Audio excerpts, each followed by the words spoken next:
not, quite frankly, being enriched by them. From food to housing to autism. Asha, anything you want to say to taxpayers? Fuck you. Investigates reviewed federal fraud charges against more than 100 people in Minnesota. 92 of those names, nearly 87%, Somali. Why are we seeing all these Somali Americans swept up in this? Well, there is, I think, as an academic, we have studied this society for a long time. Do you think this guy's going to give you the straight dope on why? And by the way, 87%. So when I said it's almost universally a Somali issue, it is almost universally a Somali issue. And that 13% that's not them is the white people who are helping them. And if there is time, I think there is a way to explain that. Samatar says you have to look more than 8,000 miles away and more than 30 years ago. Oh, God, it's our fault again. It's always our fault.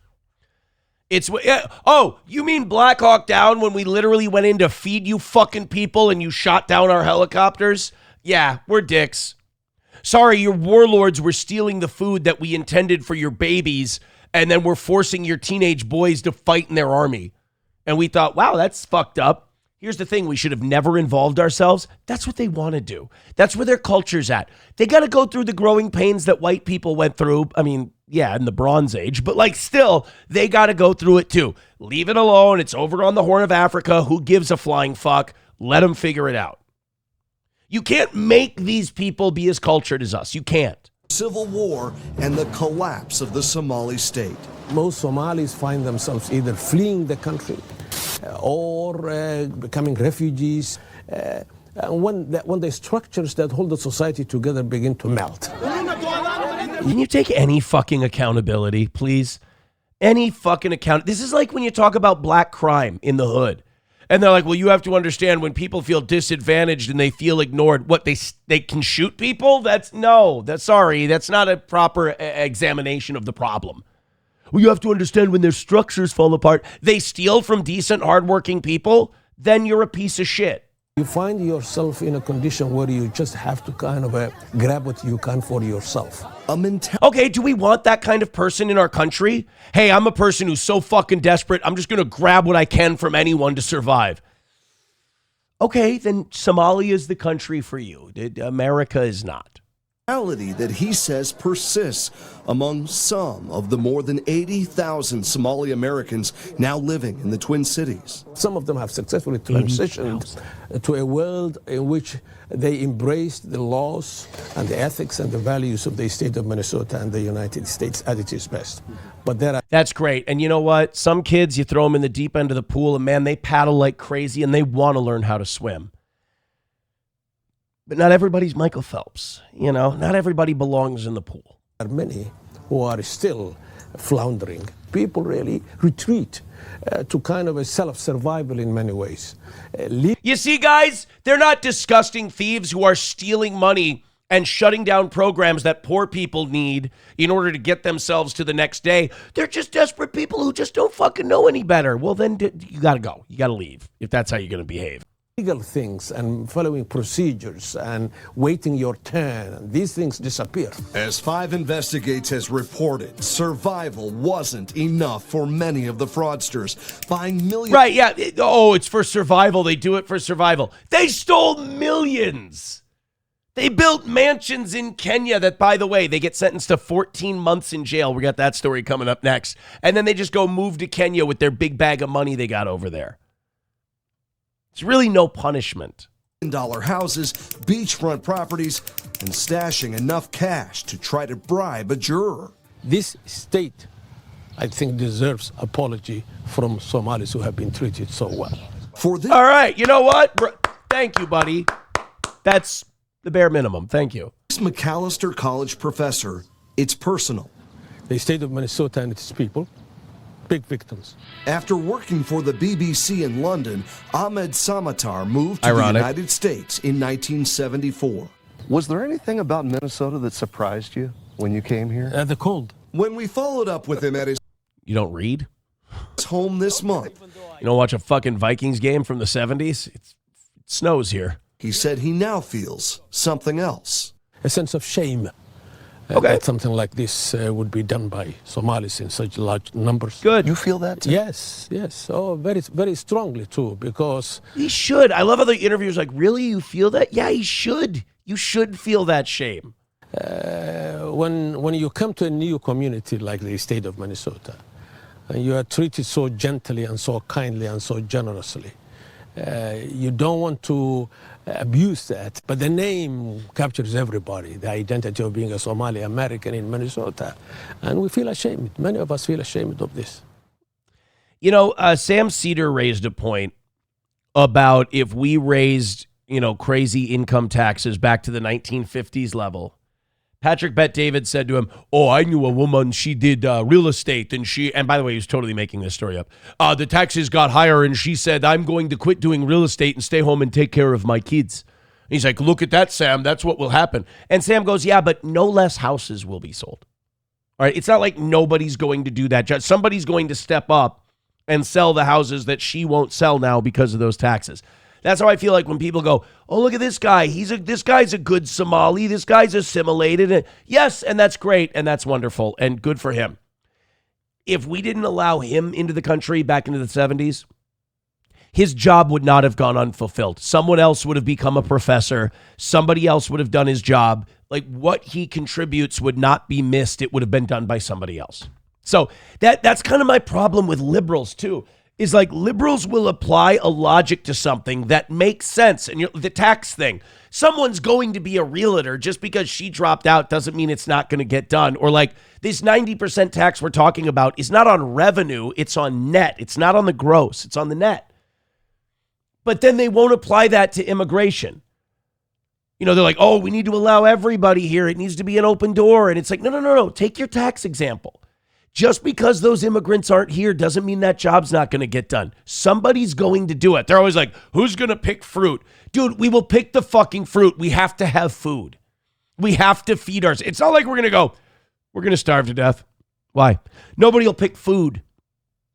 Somebody will pick food. You might have to pay them a little more. You might have to have labor standards. Somebody's going to pick it. So, look, I can appreciate Channel 5 here in Minnesota trying to be like, "Oh man, how bad do these Somalis feel?" But it's like, sorry, buddy. It's just the wrong question. It's just the wrong question. And again, kudos to that professor for not being a total piece of shit, I guess.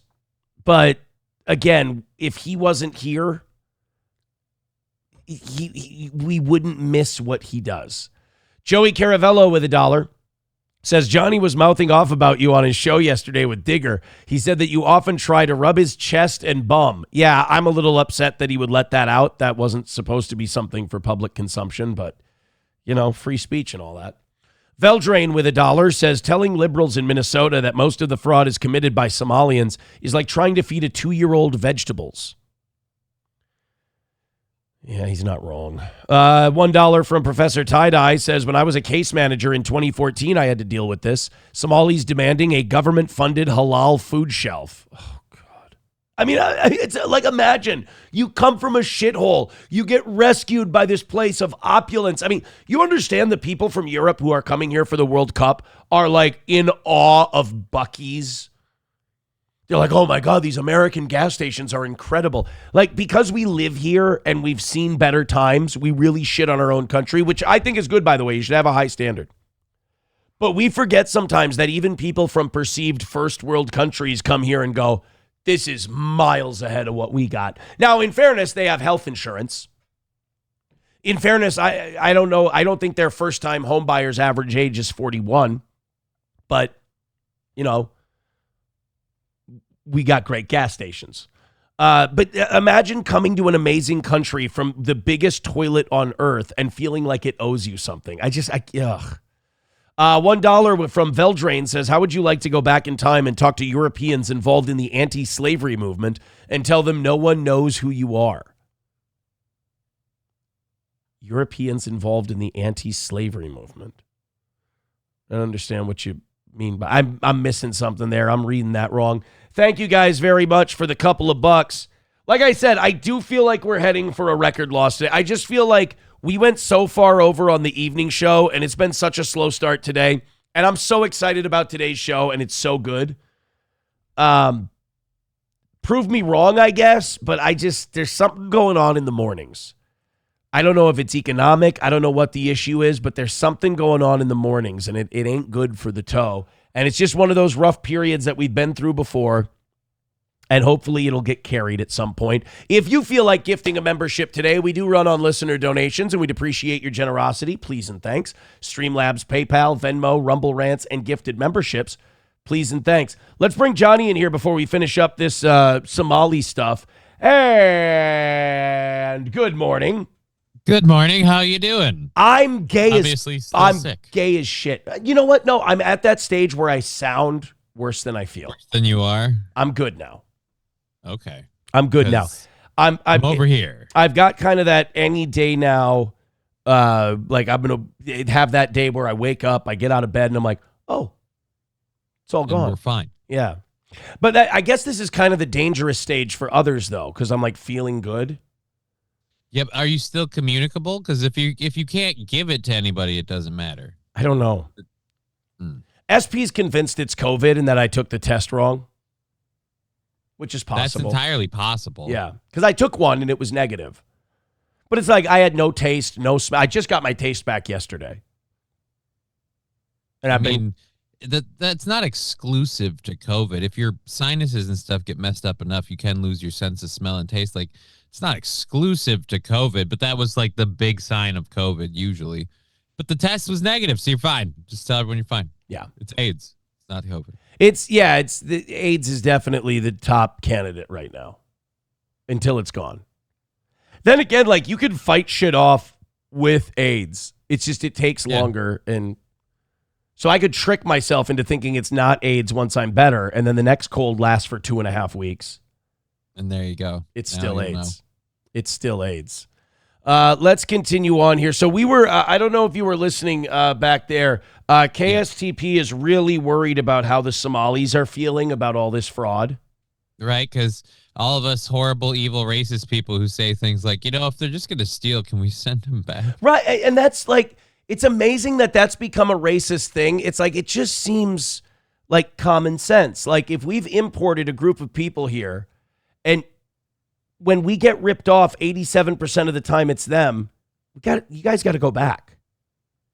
Especially since the community has zero, like, I don't know one instance other than the guy that we just had on where they've ever taken any responsibility or apologized for anything. And not just the fraud, just crime in general. Like, this Somali person's been accused or arrested for this crime or that crime. And there's always somebody writing, well, you have to understand the culture he comes from. And it's just, there's no line. Like, but even that guy assaulted a girl. Like, the culture he comes from. But even that guy tried to pull that shit a little bit. Even that guy tried to pull a little bit of that. But here's the other thing. That guy's not really Somali. You heard, like back in the 60s, he moved to Britain. Then in the 70s, he moved to America. Like that guy's he's been westernized for like 60 years and he's a professor. And it took him that long to go, yeah, this makes us look like shit. And by the way, not saying like there should be consequences, not saying like there should be less migration from Somalia. He's just like, this makes us look like shit. Okay, that's a great start.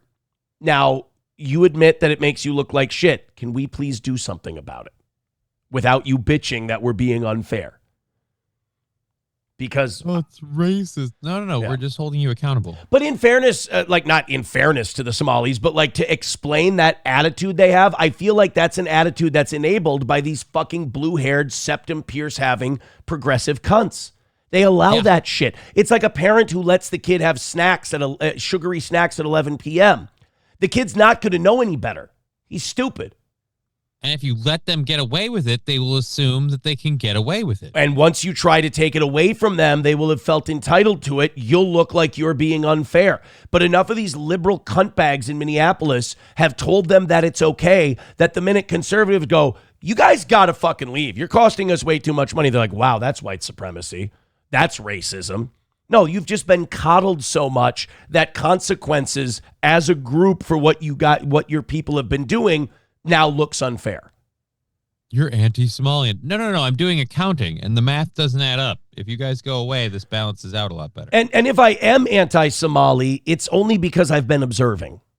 Right. I don't want this. Like they even said in the story, 87% of Minnesota fraud has been perpetrated by Somalis.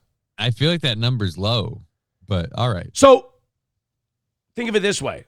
You denaturalize all Somalis, you send them back. Let's do a thought experiment. That does mean that 87% of your state's fraud is taken. Gone. It's taken care of. I can eliminate 87% of fraud today. What do you have to do? Take people who don't belong here and send them back. Wow. Really? Sounds like a good idea. No state can eliminate 87% of their fraud.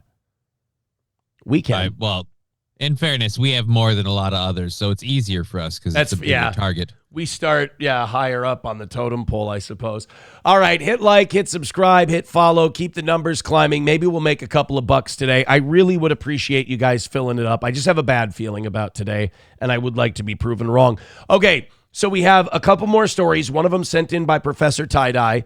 We'll do that one next. The next update we have on Feeding Our Future, we have more sentencing. Remember, these people stole potentially $1 billion in the Feeding Our Future scandal. Now, this isn't like the autism or the Medicaid scandals where it went on for like 9-10 years. This was specifically a COVID era giveaway, and they stole fuck tons of money in a very short window of time. You know, the totality of the $8 to $10 billion that were stolen by Somalis, it was done over the last 9 or 10 years. Feeding Our Future is unique in that they did it in 1 or 2.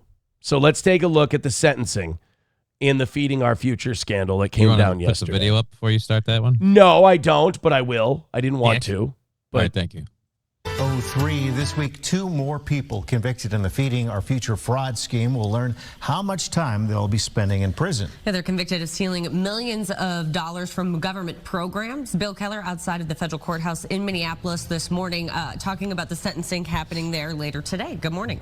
Oh, they didn't have the sentencing in this video. The story has it. They both got 14 months. Weird. The white lady that was in charge of all the shit got 44 years. Yeah. And 14 months. It's not even funny. Najmo Ahmed. That's big difference. Was sentenced to 14 months in federal prison. So he'll serve 7. I bet you this guy, there's a shot he's out by New Year's. I'm getting the sense that really you can't blame them for stealing at this point. We're making it so tempting. What's the consequence? Even if you get caught. And again, they build giant houses in Kenya. They ship bags of cash off overseas so we can't get to them. So when they're done, they just leave. Take a 7 or 8 month prison sentence and fuck off. It's worth it. If I could steal $5, $6, $7 million and you said you got to go away for 7 months and then I can go somewhere, never work again and keep that money, I think I'd take that deal. We got ourselves a deal, Bob. Yeah. Sentencing guidelines. Oh, hey, by the way, sentencing guidelines for this crime called for 21 to 27 months. Months, though. Again, that pisses me off because it's so blatantly not the same way the minute the skin tone and last name changed. The minute it wasn't a Mohammed and the person was, I don't know, on the whiter side of the spectrum, like, you need to get 44 years. And that's there's just a huge gulf between those two. But he still only got half of the maximum. Prosecutors were seeking more than 2 years.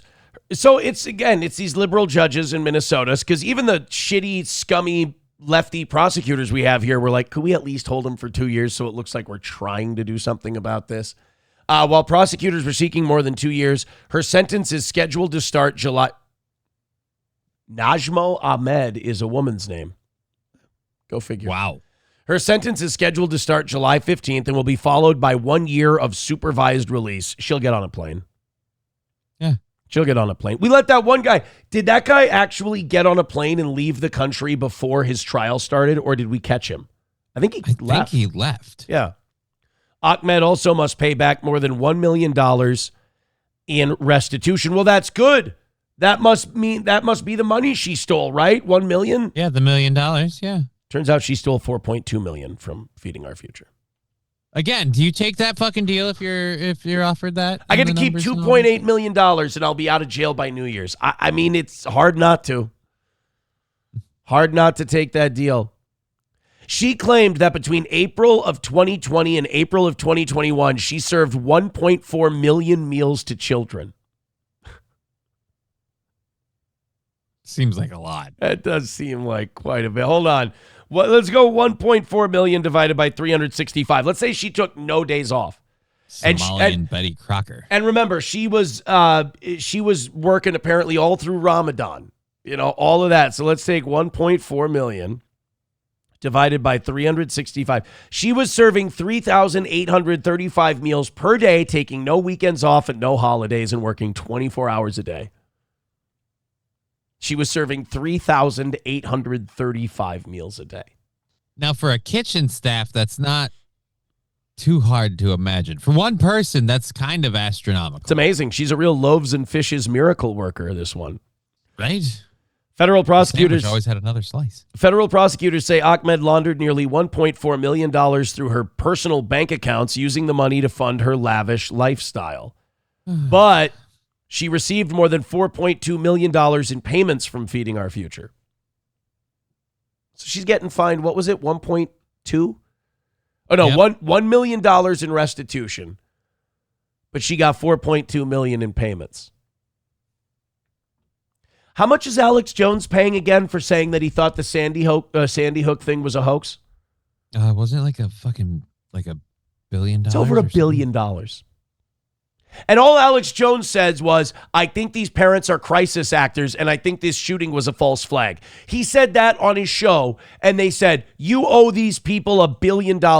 These rat fucks stole $4 million from the state of Minnesota, from the taxpayers, stole $4 million. Alex Jones didn't take a dime from anybody. He didn't steal from anybody. He didn't physically commit an act that harmed somebody else. He hurt the feelings. He pointing someone didn't like. He hurt the feelings of the parents of the dead, which is mean. That's a nasty, shitty thing to do.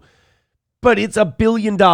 These Somalis that literally stole from you and I and have shut down services for poor and affirmed people. Hi, how you doing? That's not even a joke. It's literally had an effect on me. There's services that are not available for me that could help me. Don't exist now. But it's a $1 million fine. They stole a tangible amount of money, and they're being fined a quarter of what that tangible amount of money they stole was. Because all the government wants is their taste. Their fine should start at $4.2 million and go up from there.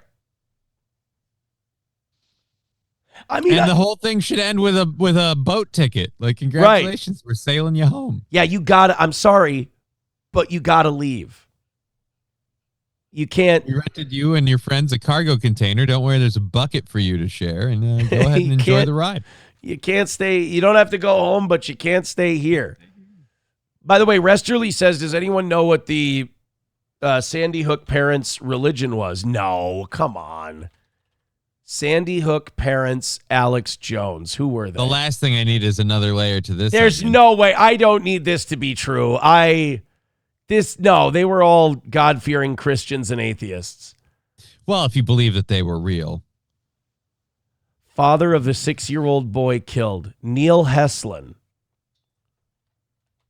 Is Neil... Just say no. Just say no. I don't see anything about him being that. Oh, no. Go ahead and read the headline. Parents of Jewish Sandy Hook victim sue radio host for saying attack never happened. All right. It's like an AI art, like a fake article, right? It's a real article. God damn it. Well, I mean, are you surprised the first one to reach for litigation? But it's just like, I don't want, like, this is the thing. I'm still in my stage of, like, not denial, but I'm still in my stage of, like, I'd like it not to be. I'd like it not to be one time. I'd just like it to be something that happened. So I guess a kind of innocence. You want it to be better than it is. You know it's not gonna be. Right? I'm hoping against all hope. In my mind, I'm just going, leave me the fuck alone. Stop. Guys, at some point, statistically, it's got to be not that. Like it's just, it can't keep coming up, Jew. Fucking hang back on this one, would you? Fucking just let this happen with somebody else, please. Like, you'll never hear a Jewish lawyer or something go, I'm not going to take this case. It makes my people look bad, to be honest with you. I mean, most lawyers are, I feel like you're going to take the case anyway. Like, I'm not going to take this case. But no, am I getting paid? I'm going to fucking do it. All right, let's go to, this is the clip that Professor Tie-Dye sent us. Somali group pushes for non-pork food shelf. Yeah, that's another thing. And we'll wrap up our coverage of this. I wonder if they've never learned that there's a word called thank you associated with an emotion known as gratitude that they could maybe, I don't know, tap into. No, it's just more. It's never thank you for my blessings. It's always just give me more of your stuff. What movie is that where the guy's like, it's always more? I can see the guy too. Yeah. Fargo. Yep. It's the guy who's in there. He's like, that's the thing with these guys. It's always more. Shit. 615 of you checking out the show right now. Hit like, hit subscribe, and hit follow. Thank you very much. It means a lot to us. It means a ton if you could donate to the show. It really does. It means a lot. But like I said, I'm kind of accepting the fact that the mornings are an L lately. It just, it happens this way. Evenings are crushing. Happens a lot. It's frustrating, but there's nothing I can do about it. Just do a good show, and I hope you guys feel like hitting that donation, no matter if it's PayPal, Venmo, Streamlabs, Rumble Rants, whatever. Please and thanks. I'd appreciate it, guys. Just show us you love us. But if you're poor and things are tough right now, just hit the thumbs up button and share the show. So, we've talked about we've made jokes about the Southern Poverty Law Center. Them being exposed is one of my favorite feel-good stories of the year. Like, turns out all the boogeymen they were pointing out were on their payroll. Well, yeah. and also it makes you feel less crazy. There's a lot of shit that's happened this year, whether it's, Israel being exposed, SPLC being exposed. It makes you feel less crazy for like trusting your gut and going, no, this looks fucked up. This doesn't seem real. Something's off here. Like every time these Nazis get together and fly swastika flags, they still have the creases in them from the packaging. The flag. Right. This isn't right. This doesn't seem right. Well, more bad news for the Southern Poverty Law Center.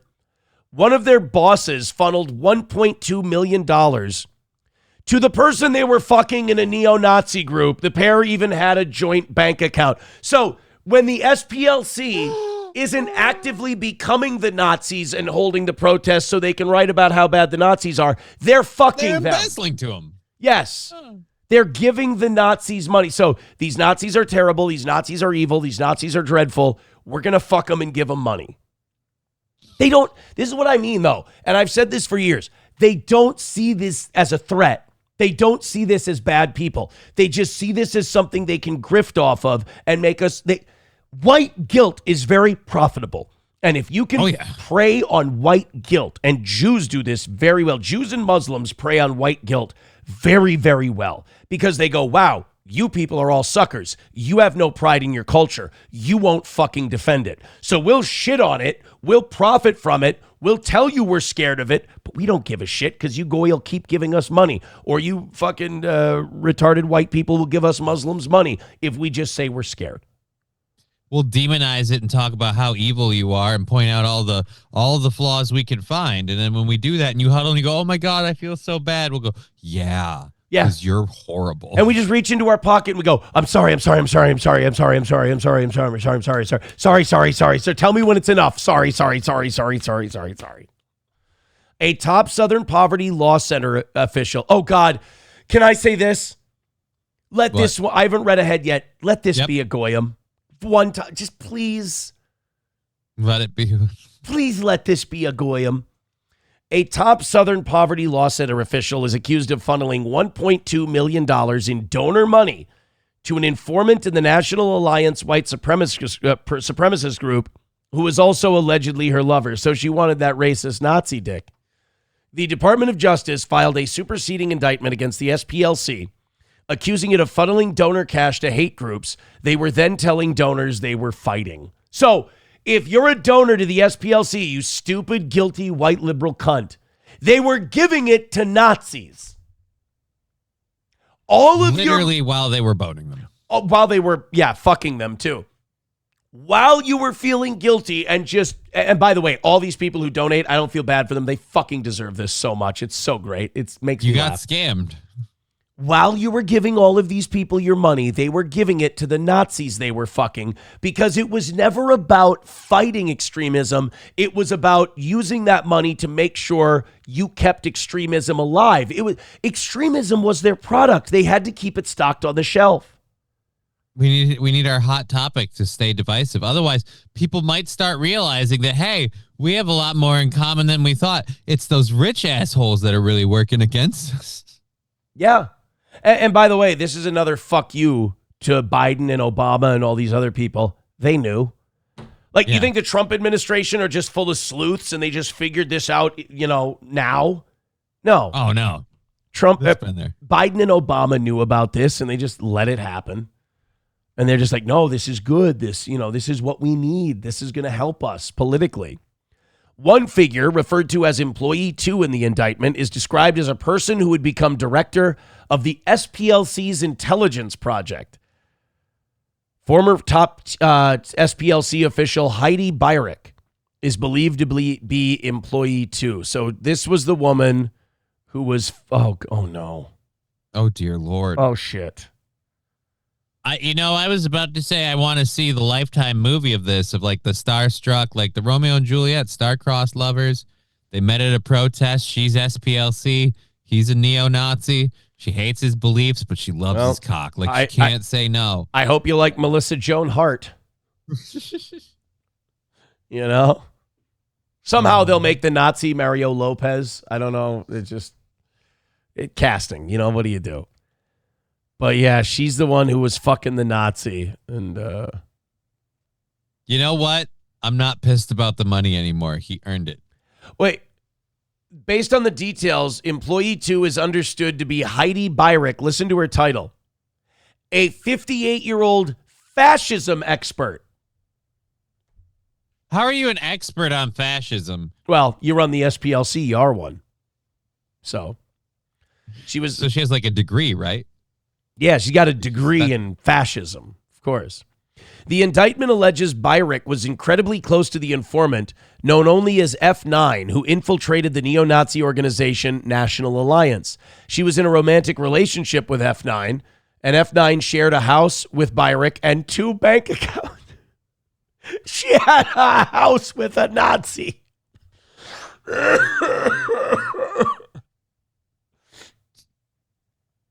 Oh my, here's a full body shot of, oh my. Every time he brought her more money, she went, ungawa. Holy. Wachupita solo. Jesus. This amounted to approximately 66% of all money ever deposited into their joint bank accounts. Then used donor money to pay the couple's personal living expenses. Well, it's okay. They were fighting fascism. Right? And she was fighting fascism. She was literally keeping it under a roof so she could have an eye on it all the time. Oh, boy. So, yeah, Heidi Beirich is the woman who is sharing a bank account with a neo-Nazi and using donor money. You know what's really impressive about the SPLC, though? I bet you they're not out of business. I bet you they're still going strong, and I bet you retards are still giving them money. Oh, I'm sure plenty of people are still donating. They're probably trying to spin it to people like, no, this is being misrepresented, and this is a ploy by the racist, hateful Trump organization to stop us because they don't want any opposition. Yup, and I don't want to seem like I support racism. Here's a check. Wally World says, unpin so I can donate on the browser. I'm desperate for money here in the mornings. We're not moving at all, so there you go. I unpinned. I'm never pinning that again because the people who donate money... Now, people who donate money in the evening, it's a little more frequent, so I don't need to suck dick as much. But the mornings, if you're a donor, we suck at the dick. Let's do some. We suck at the dick in the morning. 607, checking out the program. That number's going Thank up, you. up, and up. Keep hitting like, keep hitting subscribe, keep hitting follow. In the 8s yesterday. Nice. In the 8s. Unbelievable. Thank you guys so much. Ready? Let's do our daily. I think this is going to be a daily segment this week. Definitely today, maybe tomorrow. It might be done by Thursday. It might be cooked by Thursday. But we got to watch the seething from the Americans who are on the AIPAC side of things. Oh, no, they're not happy about this peace deal. They're thing, really, and I was talking about this morning. Like, if you want to find out who's on your side, if you want to find out who's not on your side, find the people who are angry that we're not going to be killing women and children anymore. I just feel like not being in war at all was kind of what we were all aiming for. Wasn't that one of the reasons we supported this president? Apparently, we're not all pulling in the same direction on this. And, you know, a lot of people I see on Twitter, and God bless them, I love people who are optimistic and hopeful. I think it's great. But when I go on Twitter and people are like, this is it. We're watching history. This is the moment that the wedge is driven between the United States and Israel. It's like, motherfucker, we still went to war with Iran for no reason, shut down the Straits of Hormuz, jacked up our gas prices. Now we're going to give Iran $300 billion in this peace deal to reopen the Straits of Hormuz. We're going to give another country $300 billion to open a waterway that was open before we attacked them. And we did this for Israel. So before you think that us stopping the crazy fucking wild shit we did for Israel is the wedge between us and Israel, it's not like Donald Trump is going on TV and calling Miriam Adelson a worthless Jew cunt. Nope. It's not like we're saying that Benjamin Netanyahu is the one pulling the strings that kept pushing us to do this. Oh, yeah. But remember that time that Trump went on and said they don't know what the fuck they're doing? Great. He dropped a fucking F-bomb. What has he actually done, though? Here's my thing. Ending a war that you started for another country is not a wedge. It's a reset. And, you know, if Trump rolled up with the World Court, with the Hague, and they went and arrested Benjamin Netanyahu on the war crimes charges that they have him on, then I would go, wow, this might be the wedge between the United States and Israel. Even then, I think we just buddy up to the next prime minister. Yep. But until you can get these rich politicians to start hating money, you're probably always going to have some level of Israeli influence until until some watershed moment happens and something really extreme goes on. Extreme. You mean like when they attack one of our surveillance vessels? Yeah, see, now that wasn't enough. So I'm thinking more like Iran just declares all-out war, we stay out of it, and Israel just gets fucking leveled. Right, I'd like to see that too, but if Iran declares all-out war, we'll be probably stepping in on Israel's side. Yeah. I mean, like 9/11 happened. We still have people going like, we have to go in there and stop the Middle East because of 9/11. Like, right. Do you want to talk about who was actually kind of like spurring that on? Dude, it's so fucking weird to listen to boomers say, yeah, but Muslims did 9/11. I always just tilt my head at my dad. I go, did they really? I go, you don't believe that. Look, if the guy who owns the limousine tells his driver to run into the building, do you blame the driver or the guy who told him to do it? Right, yeah, exactly. I mean, we kind of set that precedent in the Charles Manson thing, right? Yep. Charles Manson didn't kill anybody. Sidney Falco writes, Trump didn't fail at anything. He made his family rich while fucking the U.S. over for Israel. Oh, my God. Trump has more than doubled his net worth since he's become president. Oh, yeah, no, his little con job worked very well for him. He married his whole family into the Rothschild mob. So now they can't whack him, or at least he hopes. Well, they can't whack his grandkids, I guess. Kai still cut his golf cart's brakes. Kai is fine. Let's put it that way. Kai is okay, maybe. But like his son just mobbed up to Epstein's money manager's daughter. Obviously, there's Kushner. There's the deal that Kushner's doing with the Rothschilds now on that private island near Albania. Come on. Wally World with $5. Thank you very much for the $5. Appreciate it. He says, would you do 7 months in prison to clear $3 million? Yes. To clear, like we're talking when I get out, there's $3 million. There's $3 million to my name? Yeah. Yeah. I'll put $2 billion in an investment account that gets me 7 to 8% a year, and I'll take that $1 million and fuck around for a while. What's the worst thing that happens in prison? I get sympathy R-worded because I'm in a wheelchair? We just want to make them feel involved. If you take the gains from the $2 million, I mean, you're still making an income of about $175,000, $160,000 a year. I can make that 3 work for the rest of my life. Yeah. Like, we're good. Somebody, too, with $1. Thank you very much to everybody donating to the show today. He says, nothing new here. We pay to fund one side of a war just to pay the other side to stop. Who's the one who didn't really have to spend a dime? Israel. I don't give a shit about Israel. Like, I'm not anti-Semitic or anti-Israel. I just fight your own wars. Your enemy is not our enemy. Go ahead and fight Iran. I'm actually hoping they do. I'm hoping Israel decides they're going to fight Iran alone. And we just go, yeah, we're out of it. I would love it if that was the peace deal. If Iran goes, look, you clearly don't want to be in this, and they don't want to stop, and we apparently aren't stopping. So how about our peace deal is we agree not to fuck with you, and in turn, you don't fuck with us while we fuck with them. And I'd be like, all right, that's fine. A more peaceful Middle East would be Iran defeats Israel in a war, and the two main powers in the Middle East that hate each other are Iran and Saudi Arabia.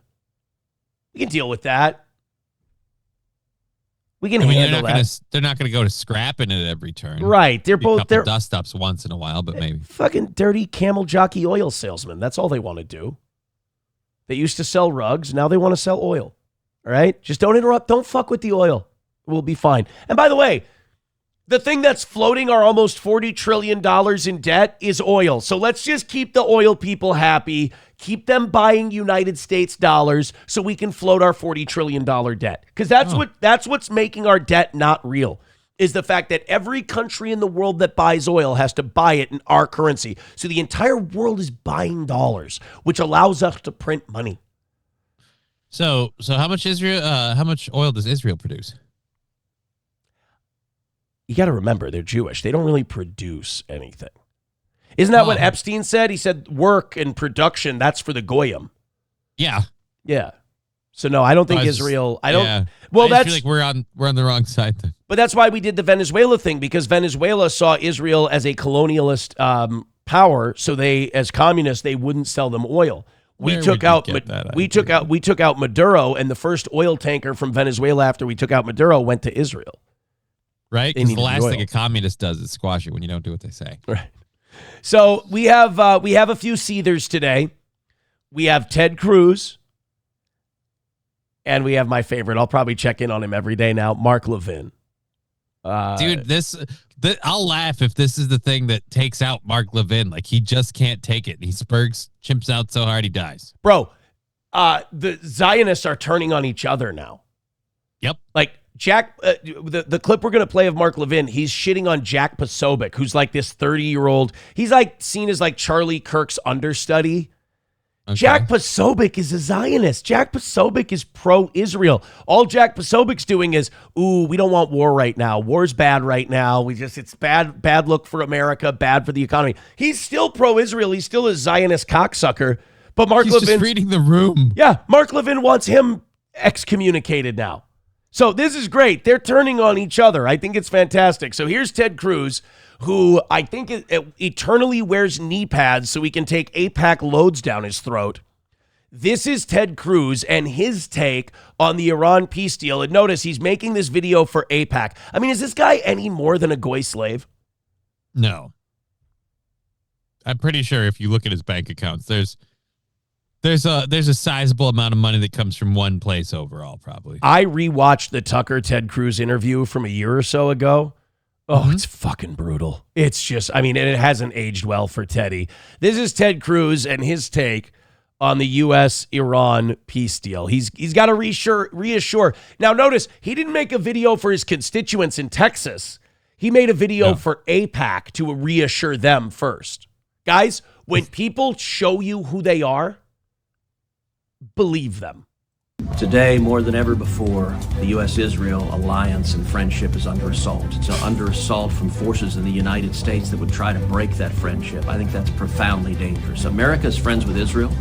because it is unambiguously in America's national security interest to be friends with Israel. Israel is fighting the enemies of America. What? Every Hamas terrorist that Israel kills, every Hezbollah terrorist, every IRGC terrorist makes America safer. We stand with Israel because standing with Israel makes Americans safer. And when the Ayatollah chants death to Israel and death to America, he means it. And those voices in American politics that want to engage in appeasement are profoundly undermining U.S. national security. And there we go. At the end there, the AIPAC logo. It looks like something out of a New World Order film. Oh, shit. Okay, let me ask you something. Does Ted Cruz believe this bullshit, or is he being a good company man? He's being a good company man. Really? Because I'm glad you said that, because you and I are on different ends of that. I think this cocksucker believes this.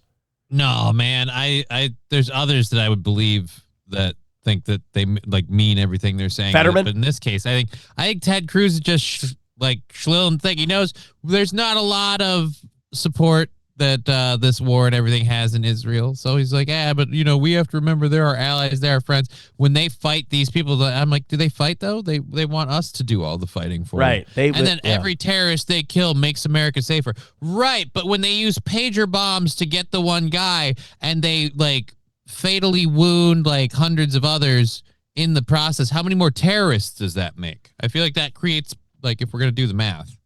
And not only that, but look at how these people, look at how AIPAC and Israel, look at how these Zionists treat you when one time you want to do something for you.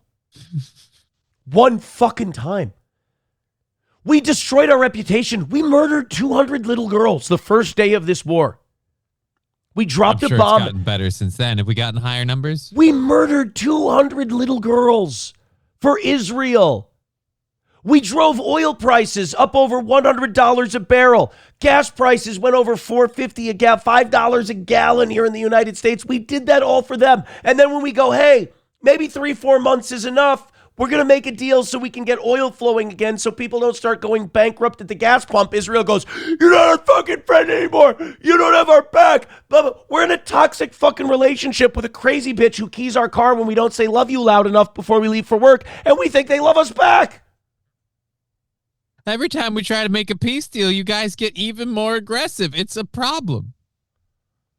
I mean, Israel bombing Beirut every time there's a peace deal is the equivalent of a girl faking a pregnancy scare whenever you try to break up with her.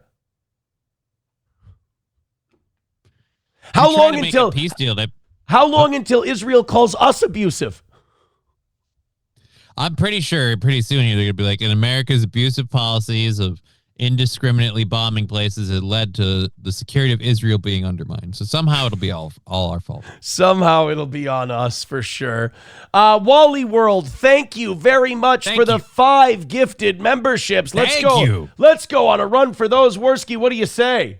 Big support. Big support. Oh, buddy. There we go. Wanna fuck? Get some golden shower. Fuck. There we go. Big support. Big support. Big support. Those 5 gifted memberships are huge, man. Thank you very, very much. 80 memberships away from 600. I want to get back to 600 this week. It's been a while. I want to get there. Want to get there. Let's do it. So as we continue to cover the reaction to the Iran peace deal, which, by the way, we're signing Friday. J.D. Vance is going to do it. They're trying to put this whole thing on Vance, by the way. If you notice, the Trump administration, Trump's at the... So he can save his approval? No, Trump's at the G7. He's like, I'll get there if I can get there. Vance is going to sign the peace deal. Then we have 60 days to hammer out a permanent peace deal with Iran. And I think the Trump administration is throwing J.D. Vance at this so that Israel, again, this is an owned by Israel move, because J.D. Vance is kind of already seen as the guy in the administration who thought the war was bullshit to begin with. Mm-hmm. He's not as tight with Israel. To me, his Peter Thiel connections disqualify him from me ever wanting him to be president, but that's a different conversation for a different day. They're throwing JD to the wolves on this so Trump can still be the good goy Israel guy. They can paint J.D. Vance as the isolationist who wanted to do all of this stuff. So it's like maintaining a friendship And J.D. Vance doesn't mind being thrown to the wolves because he wants to run for president. The American people hate this shit, so he'll get to be the guy, to speak to your point, who looks like the one who ended this. Okay. So Israel can be mad. Israel can be mad at JD. The American people can give JD Vance the credit. Just so long as we go with JD's plan of action. Right. Yeah. I mean, Israel can be mad. Just go do it in your country. Yeah, Israel has till Friday to fuck this up, and they're already trying. They've been attacking Beirut. I mean, they're still fucking shit up. At some point, yeah, I think it's like you said. We just have to tell Israel, look, you want this war. We're not making you stop. Go ahead, fight it. We're just going to go over here and have a beer. Yeah. This is J.D. Vance yesterday. This is the most tragic part about this, though. Like, as an American, this part makes me fucking sick, that we're going to give Iran $300 billion in war damages. So we're paying $300 billion to open a strait that we shut with our bombing. Right. And keep in mind when people bitching before, like, Obama paid Iran all that money. Like, that was their money. Mm-hmm. This time, it ain't their fucking money. We are actually paying them. And we would have never had to make this payment if we never started this shit and closed down the Strait of Hormuz. And also, Trump's going to be giving Iran way more pallets of cash than Obama did because he's going to be lifting all the sanctions. Yeah. So Iran's getting paid. Walk through some of this. The Iranians are saying that they're going to have access to a $300 billion reconstruction fund. True or false? Well, Ed, that's the sort of thing they could have access to, funded by the Gulf Coast Coalition, so long as they honor their end of the obligation. I think that one of the things you're going to see, Ed, and people have to be skeptical of this, is that the hardliners in the Iranian system will overemphasize the benefits that Iran gets while underemphasizing all the things that they have to concede. You mean like you do? That's every peace deal. I mean, both sides are going to be like, oh, look what we got. And you're like, yeah, what about this part? Yeah, don't fucking look at that. Quit being gay. So Donald Trump's always getting the best end of every deal he's ever made. Yeah. So this Iran $300 billion thing is going to be a Gulf Coast rebuilding. So it's basically going to be for the UAE. Everybody who got bombed in this war is going to get a piece of this. So we break it. We bought it. But the guys that had us break it for them aren't on the check. And it's also going to be divvied out in payments. Like, it's going to be $300 billion over like 10 years. But it's still, we're giving them $300 billion. And all the things they have to provide in order to get these benefits. So we absolutely are open to the Gulf Coast countries. Yeah, but the thing they're going to have to do, open the Straits of Hormuz, which we all want, and vow you're not going to have a nuclear weapon. You're basically going to go back to the Obama nuke deal. You fought this war, you spent all this money, killed all these people, and you're going back to the Obama nuke deal. We spun our tires for the last 6 months, guys. We're right back where we started, only it cost us $300 billion over 10 years. He's investing in the reconstruction of Iran, but only if Iran ends their nuclear program. Which they will for $300 billion. They'd be like, fuck yeah. You got to remember, $300 billion to other countries is a lot more money than it is here. Than it is to us. Yeah. Now, even though, like, this is what's disgusting about this country and how all of you have been left flat by your government. Do you know what $300 billion would do in this country? That would pay for universal daycare. Universal daycare for every single American citizen for 30 years. It would cost $8 billion a year to provide universal daycare per year to every American family. No American family would pay for daycare again for 30 years for this Iran money. You'd free up some households with that. Sure would. It's almost like they don't want to purposely. Ends their enriched stockpile of material, and is really open to an inspections and enforcement regime that gives the American people confidence they're never going to have a nuclear weapon. So I think the dance you're going to see, Ed, which is going to be interesting, is the Iranian media, especially the hardline media, they're going to talk a lot about what they get without talking about what they give. It's important for all of us to correct that record. I just want the fucking war to be over. I don't give a shit who won, who lost, anything like that. I just want this bullshit to be done. But then you have J.D. Vance saying that. You have them saying, oh, the Iranians are going to feel like they won. Well, I mean, they took on the biggest, baddest dog on the block, and they walked away with $300 billion in control of the Straits of Hormuz. Guess what, guys? They won. They certainly didn't lose. No. We're 0-3 in our last 3 Middle Eastern wars. It's time to hang it up. We're done. We don't play well in that in that environment. We haven't won a war over there since 1991. Let's call it.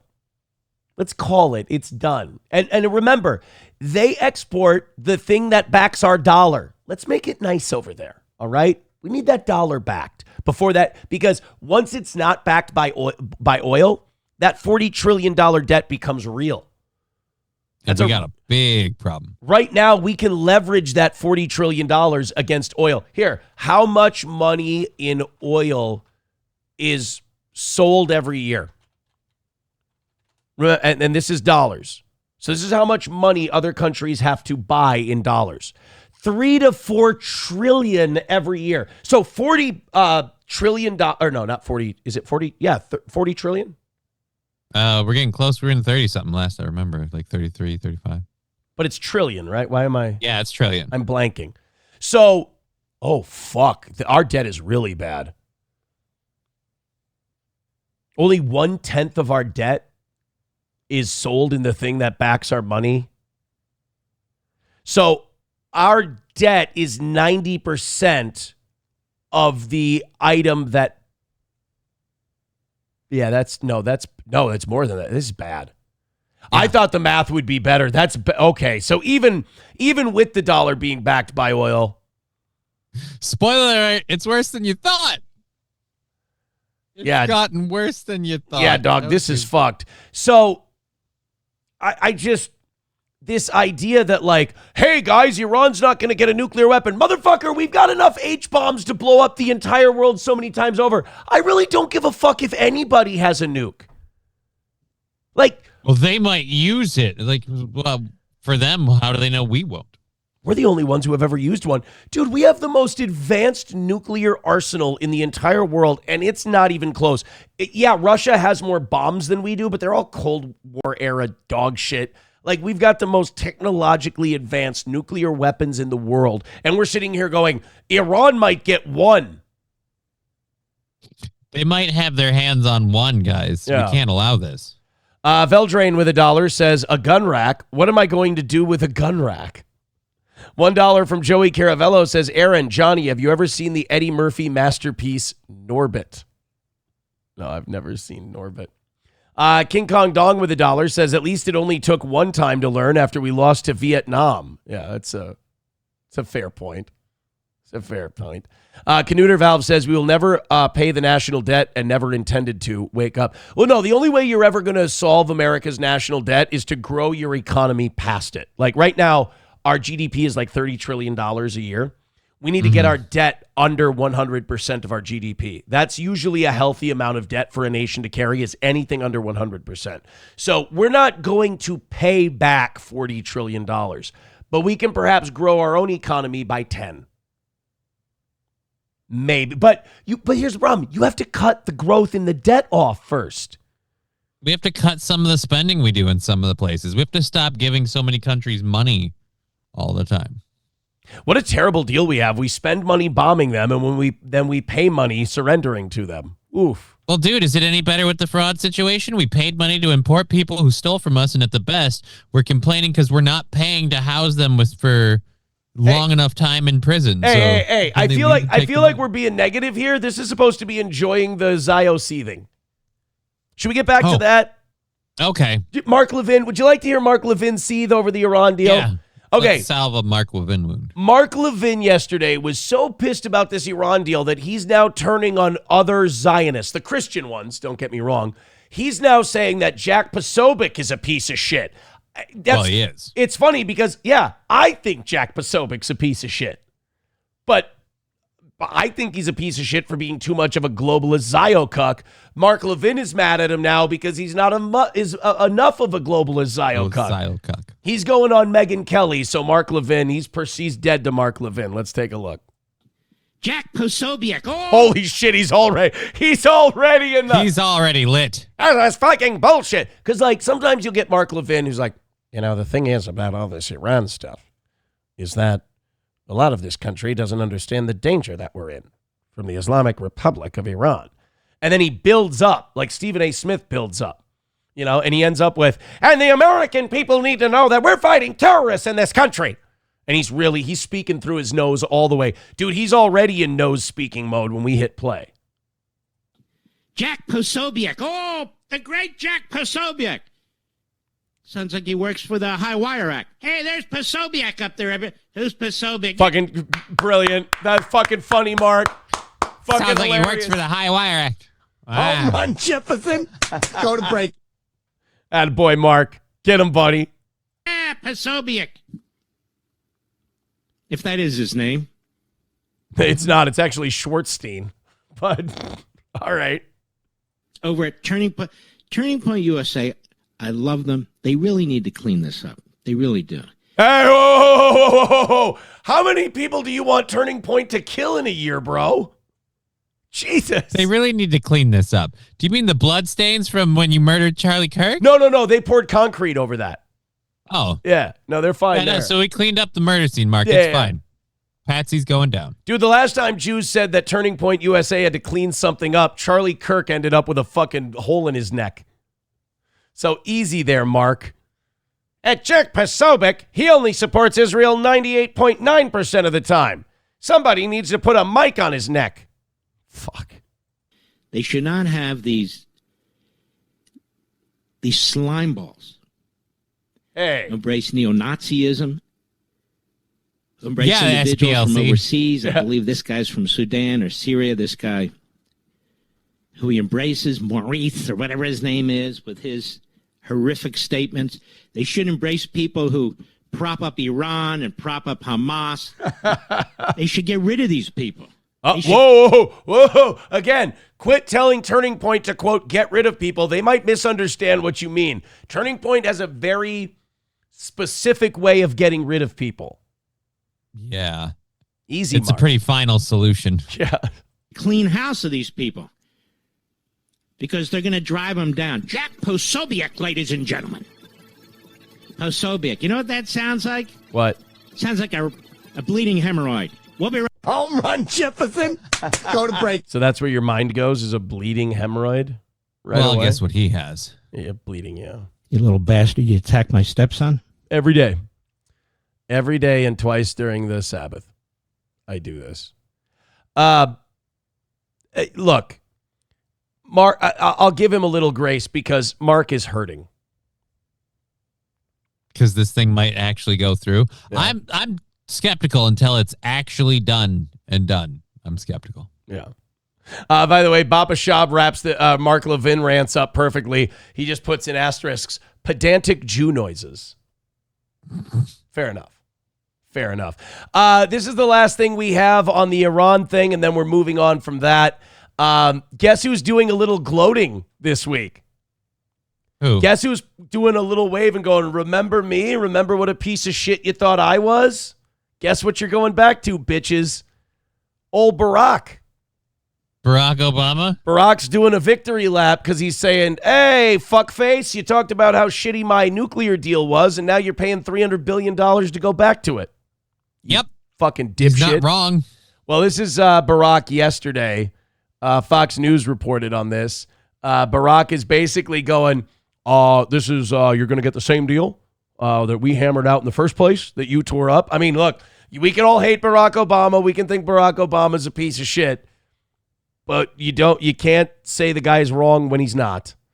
Let's take a look at Barack. Oh, God, look at that hairpiece. Holy shit with this guy.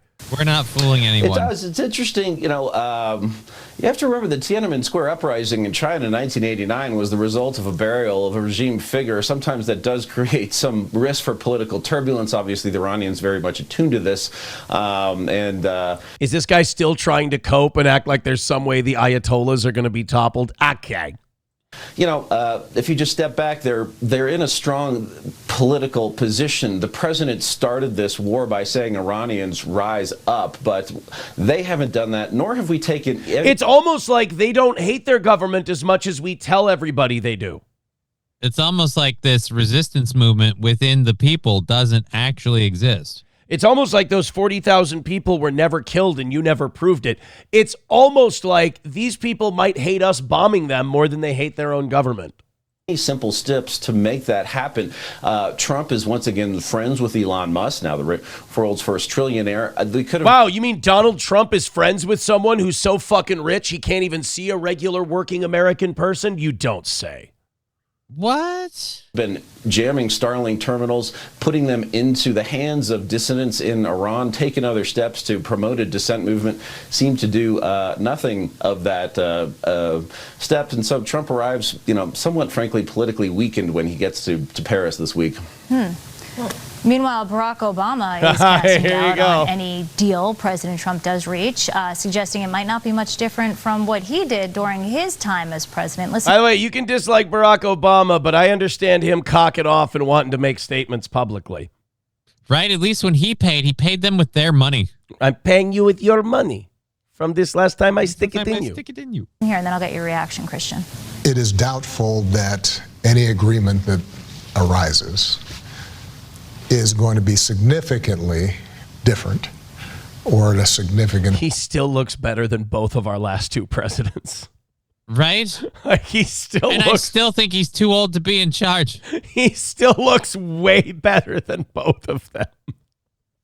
And he's like in his 60s now. By the way, Clinton... He is also younger than both of them. Yeah, Clinton, younger than both of them. George W. Bush, younger than both of them. Barack Obama, younger than both of them. Improvement from... And all three of them too old to be president. Yep. The deal that we had in the first place and had worked for. Look at this cunt. He's smirk like he's trying to go like, it's a shame that, we're going to end up with the same deal. He can't keep the smile from his face because he's been getting shit on by this administration forever and ever. No, this is a W. He's trying really hard to take graciously. Right. For a long stretch of time. Before the United States pulled out of it. The notion that we can just bully our way or bomb our way to solutions may sometimes seem appealing, but... Just sociopaths, that's a weird thing to say. Like, it may seem appealing to bomb our way to solutions. No, that doesn't sound appealing at all. That sounds horrible. And you do realize you're the guy that's like, hey, that guy fits the hype profile of an American citizen that we don't like, and he's abroad. So, hit him with a drone. Yeah, let's not pretend Barack Obama was Mr. Peace. He was evil. You bombed your way to a few solutions, my friend. Lest we forget Libya or Syria. The fact of the matter is that taking the time to explore diplomacy and exhaust the possibilities of coming up with deals that don't solve 100% of the problem, but solve 80, 90% of the problem, while avoiding the necessity of going to war. By the way, Bill Clinton was so much better at all this shit than all these guys. Like, in my opinion, Clinton makes these guys all look like amateurs. Because Bill Clinton had the snappy lines. Barack Obama... he knew to keep it short and sweet. Barack Obama has this big, long, professorial diatribe, whereas Bill Clinton went, don't let the perfect be the enemy of the good. It's like, okay, I'm retarded. I get that. I understand that. I can understand that concept. That's nice and stupid for him. It's the economy, stupid. Oh, that's better than some long diatribe by some hook-nosed Jewish guy explaining to me, dividends and, short sales and shit like that. I get that. It's the economy, stupid. I understand. Plus, I always want to chime in while he's talking. Like, he says things where he's saying, all right, so, we're going to have the same deal we had over there. It's like, yeah, but we paid to do this one. That's the problem. And you can't just go bombing these people, you got to take your time for diplomacy. It's really hard to take our time for diplomacy when there's this pointy nosed dude behind me just screaming, bomb him now, bomb him now. What are you, it's really hard to do. What are you, a fucking pussy? What are you, pussy? They're going to think you're a pussy, bro. Or like Bill Clinton, like oral doesn't count. Like he said things in a way that we could understand them. He was like the perfect mix of Ross Perot and JFK. Exactly. And Ron Jeremy.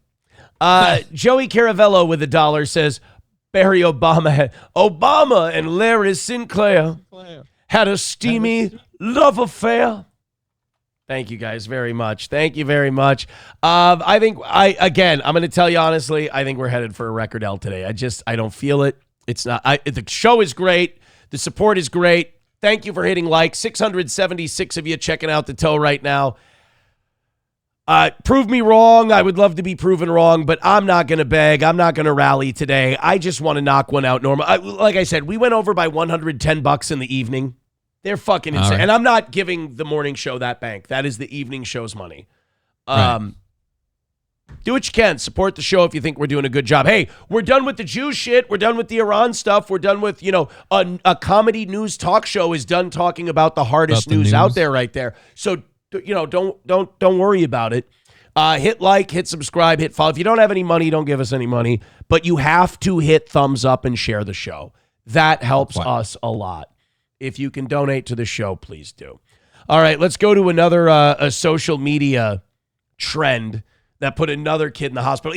Here's what I hate about these, though. So, like, one story will get out there about a kid doing some retarded shit on TikTok, and then the news will run with it and go, oh my God, parents, this is a new thing that everybody's doing, and you got to watch out for your kid. It's like such false, it's like a false flag to like go viral as a news story. Remember when supposedly everyone, and I think this was millennials, remember when millennials were apparently all eating laundry pods and dying? Yeah, the Tide Pod Challenge thing. Like 2 kids got sick or died from that. Like it was, I don't even think it was double-digit people who got sick or died from that. And we were trying to convince everyone that, oh God, all these kids, all these 17, 18, 19-year-olds, they're all eating laundry detergent. And it's like, no. So damn delicious. Yeah, it's like, no, most of us just think anyone who did eat laundry detergent is a retard. No, in fact, I think Tide Pod Challenge may have helped bring back the word retard. That certainly proved Darwinism is alive and well. Yeah, but it wasn't like this big widespread thing. Or like, remember the one, there was the thing where black people were pouring nail polish remover all over themselves and lighting themselves on fire and jumping in the shower? Oh, you mean my favorite holiday? Juneteenth, I believe, is what we call it now. But they would, like, there were 5 videos online of that, and then people were like, oh, this is what everybody's doing. So the news has a habit of doing that. I feel like we'd know if that was true. Well, this kid is in the hospital now over, again, they claim that there's a Benadryl challenge going on. Yeah, it's called getting high. Yeah. And that's a horrible drug to choose for that. I really don't think that there's a big Benadryl challenge going on social media, but maybe I'm wrong. Let's take a look. On your time, guys.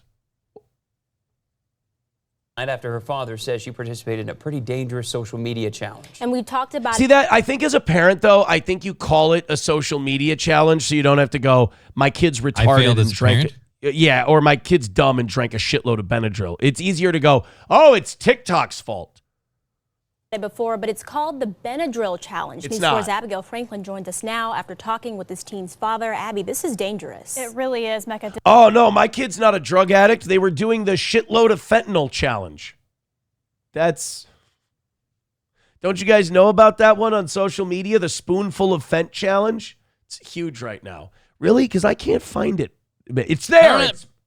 My son's not a heroin junkie. He's been busy playing the Chase the Dragon challenge. He's determined to catch that motherfucker.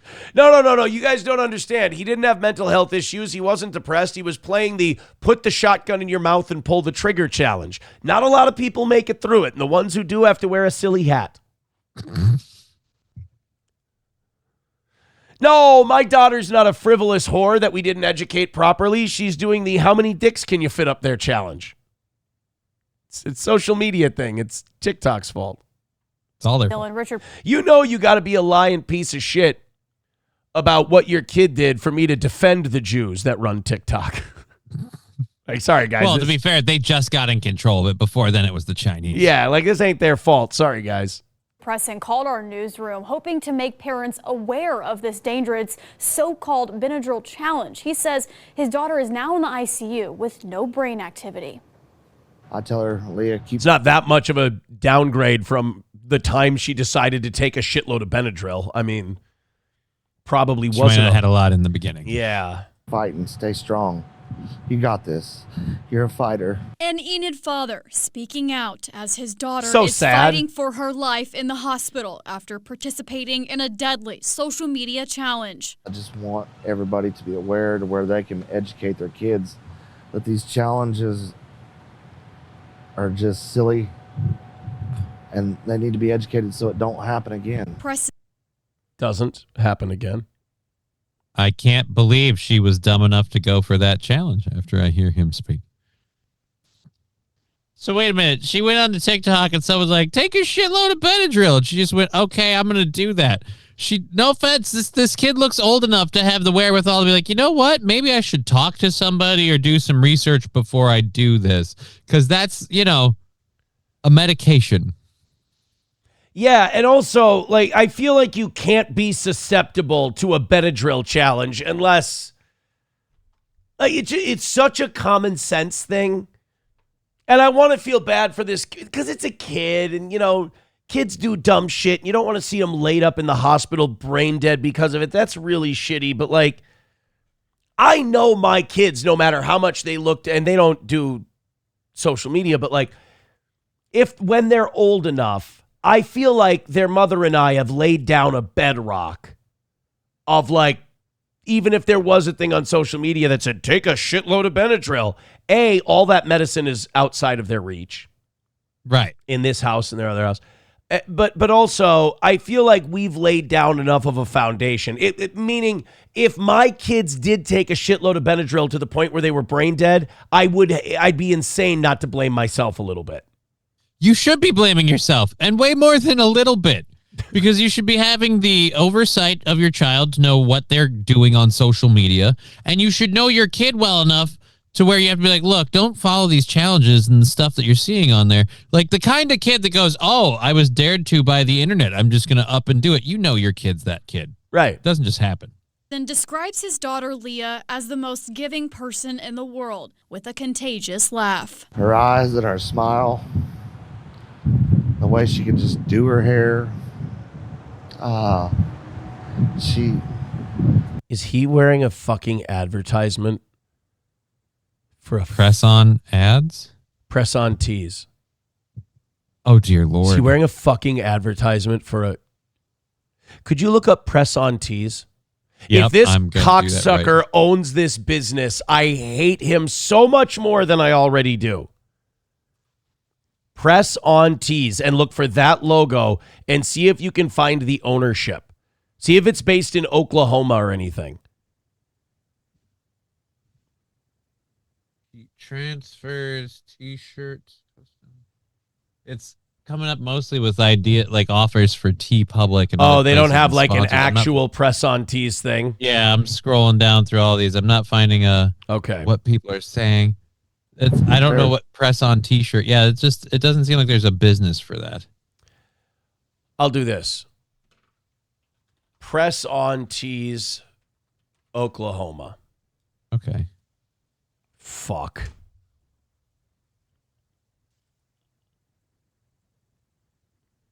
Oh dear Lord. Did this cunt? It is in Oklahoma, by the way. Yep. No, as soon as you add Oklahoma, it brings it up. Pond Creek, Oklahoma.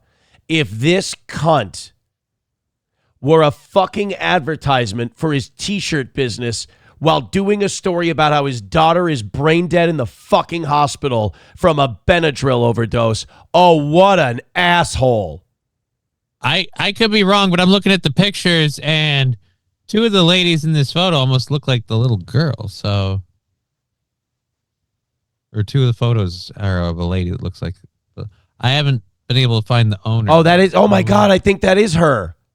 Yeah, that's what I'm saying. Oh, dude, it does. It says in honor of my daughter. Oh, God, it's the site owner in honor of... We got confirmation. In honor of my daughter working her butt off to get something. So, yeah. Oh, that fucking asshole.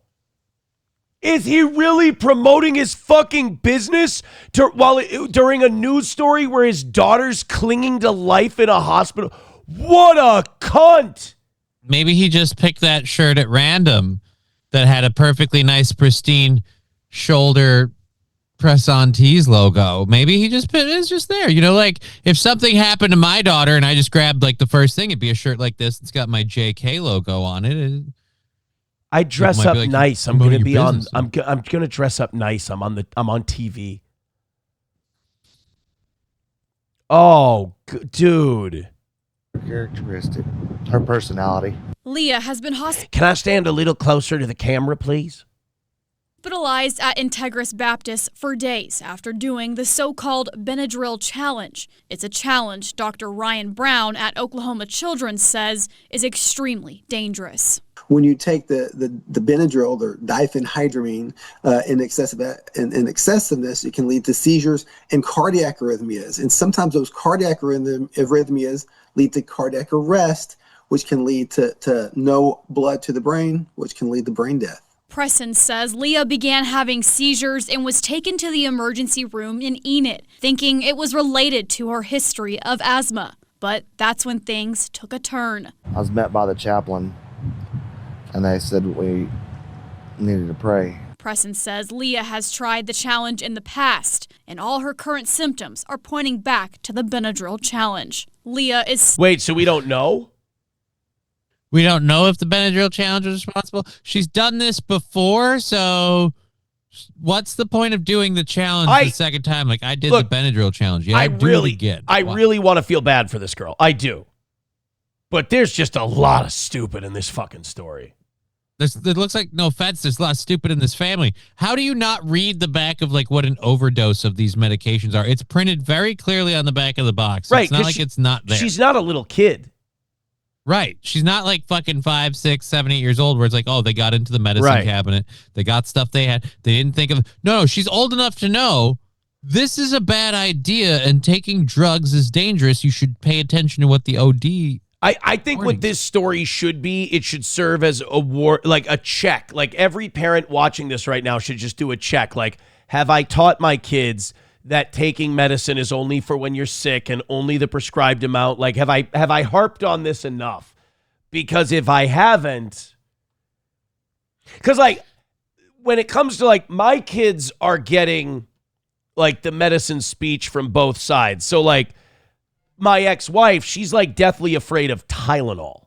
Like she's way too far in the like she wants to treat everything with tea tree oil.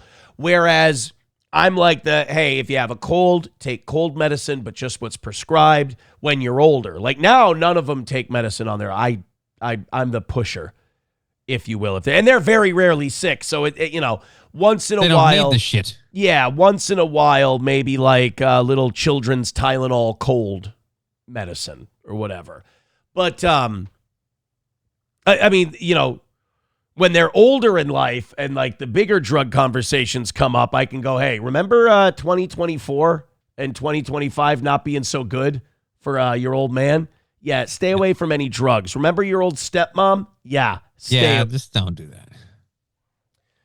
Yeah, the oldest is like very conscious of that. And she'll be like, yeah, I don't want to end up like her. And I'm like, good kid. Good kid. Still in the hospital. Preston says multiple tests show she has zero brain activity. That means that doesn't come back either. Not that I know of. I don't think I've ever heard of an instance where someone with zero brain activity just woke up from their coma. Yeah. I want to think about a funeral because I feel like there's still hope and everybody's like giving up too soon. I believe in miracles, and she was definitely a miracle baby. Leah is still in the hospital on a breathing tube while doctors complete more tests. Yeah, that ain't looking good. Benadryl can do that much damage, huh? Apparently. Well, not really the Benadryl itself. The seizures apparently caused like heart arrhythmias, which led to this.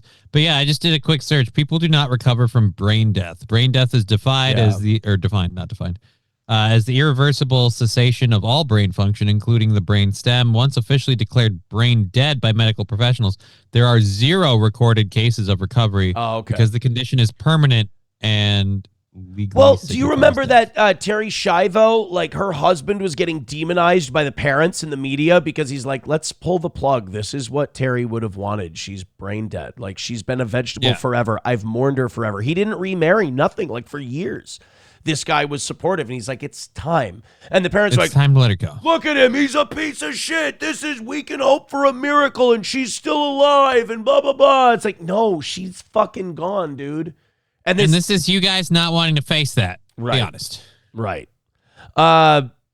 Blues Development says, Aaron, I'm going bungee jumping. Any advice? Yeah, make sure the bungee's attached. We did an update on that story last night, by the way, Johnny. Oh. What's the update? She survived the initial fall. She didn't die right away. What? Oh! A nurse ran down the hill to go tend to her and said she talked to her. Yeah. That's bad. Her last words were, leave a 0-star review on Yelp. I have a feeling her last words contained a lot of gurgling and struggling.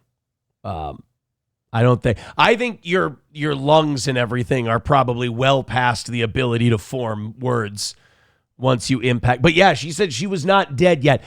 She probably died shortly thereafter, but like, yeah, she did not. She survived for a while the initial fall. Well, that's kind of like Owen Hart too. Owen Hart survived the initial fall, but like he died not too long after. Fauci's Pangolin with $1 says, my son ain't gay. He's doing the get your stomach pumped from too much cum challenge. Well, see, that's an important distinction.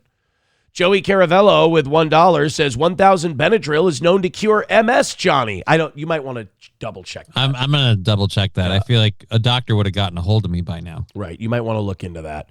Scouse Ghost with $1 says, never let a tragedy go to waste, Aaron. Free sponsorship on the news. I think it's tasteless. I do. If you want to pull on our heartstrings for, your poor daughter, yeah, maybe don't wear what looks like a suspiciously picked out shirt to promote your business. Yeah. We're heading for a record L today. I just feel it. Like I said, from the start of the show, even if the numbers are good today, evening show looking great. Those guys are awesome and amazing. I just feel like it's just not there monetarily today. And I'm not going to do a rally segment, anything like that. I think I'm just going to take the L today because I'm enjoying the show too much. I think all these shows have been bangers. The Rumble numbers are strong. We'll make it up somewhere else. Maybe I'll be wrong. Guys, Streamlabs, PayPal, Venmo, Rumble Rants, gift some memberships. Please and thank you. I would appreciate it. But I just, for some reason, feel like whether it's us or whether it's economics or whatever it is, something feels off. So prove me wrong. I'd appreciate it, but we're about to fall behind, and we're behind by a lot. So please and thanks. Let's see what we can do. Okay, enough about fucking money. Who gives a shit? Very odd, this B-52 Stratofortress crash that happened. Why you say that? It like vaporized. So there's no way to know what happened? Either that or they cleaned the B-52 up, but B-52s are fucking huge. Like they call it the Stratofortress. They're gigantic planes. And I want to take you out to California, Edwards Air Force Base. Like, look at that. There's nothing left. So if you guys don't know, apparently there was an accident at Edwards Air Force Base. 8 airmen were killed when a B-52 Stratofortress crashed shortly after takeoff. But like, I'm seeing this. There should be a plane there. There are theories, and these are extremist, crazy, insane theories. I'm not saying I buy this. That Mossad or Israel or something shot this down as a punishment for making peace with Iran. Now, I don't buy that, but I do think, and it's because it's early on and we haven't investigated, something fucky happened here because that's a big-ass plane. Where did it go, though? Like, we've seen plane crashes before. Most of the time when they hit the ground, there's usually something left. Unless they cleaned it up, unless this is them after it's been cleaned up. Hopefully that's the case. In Kern County, California, that base has put out the following alert, and it reads like this. A United States Air Force B-52 Stratofortress, that's a huge plane, crashed shortly after takeoff on the Edwards Airfield, 11:20 a.m. We assume that 11:20 a.m. and this is 12:13 p.m. There's no fucking way they clean that up in less than an hour. Right. There should be way more of a plane there. That to be Pacific time, which would have been just about an hour ago. The statement continues, emergency crews immediately respond. Because that's not plane shit, is it? That's scorched earth, looks right? Like parts of plane. No, but there's parts of plane. But this black shit, that's all scorched earth. That's scorched earth, yeah. Onto the scene. Situation's ongoing. More information will be provided as it becomes available. So you can see there that charred runway, that tarmac in Kern County, California. What we don't know is how many people might have been on board, crew members, passengers. We don't have an idea just yet. No word on the pilots, whether they're able to get out or not, or even the cause of this. So at the moment, we're in the very early B-52s never crash like this. I just, we don't know if people were able to survive the crash. Considering what we have left, I'm going to go with no. Yeah, what I've heard is 8 dead in the B-52 crash. I think the latest is 8. I'll take a look here real quick. Won't take us very long. Another B-52 just crashed right after takeoff at Edwards Air Force Base. This is what endless war profiteering looks like. Boeing and the Pentagon flush billions into these aging death machines while our troops pay the price. Oh, wow. Is this... I don't know if this is real footage of it or if this is AI or what, but... Okay, there's the plane. It's a steep bank for a plane solo. That's way too steep. You're going to stall out. You're stalling out. Congratulations. Oh. Right?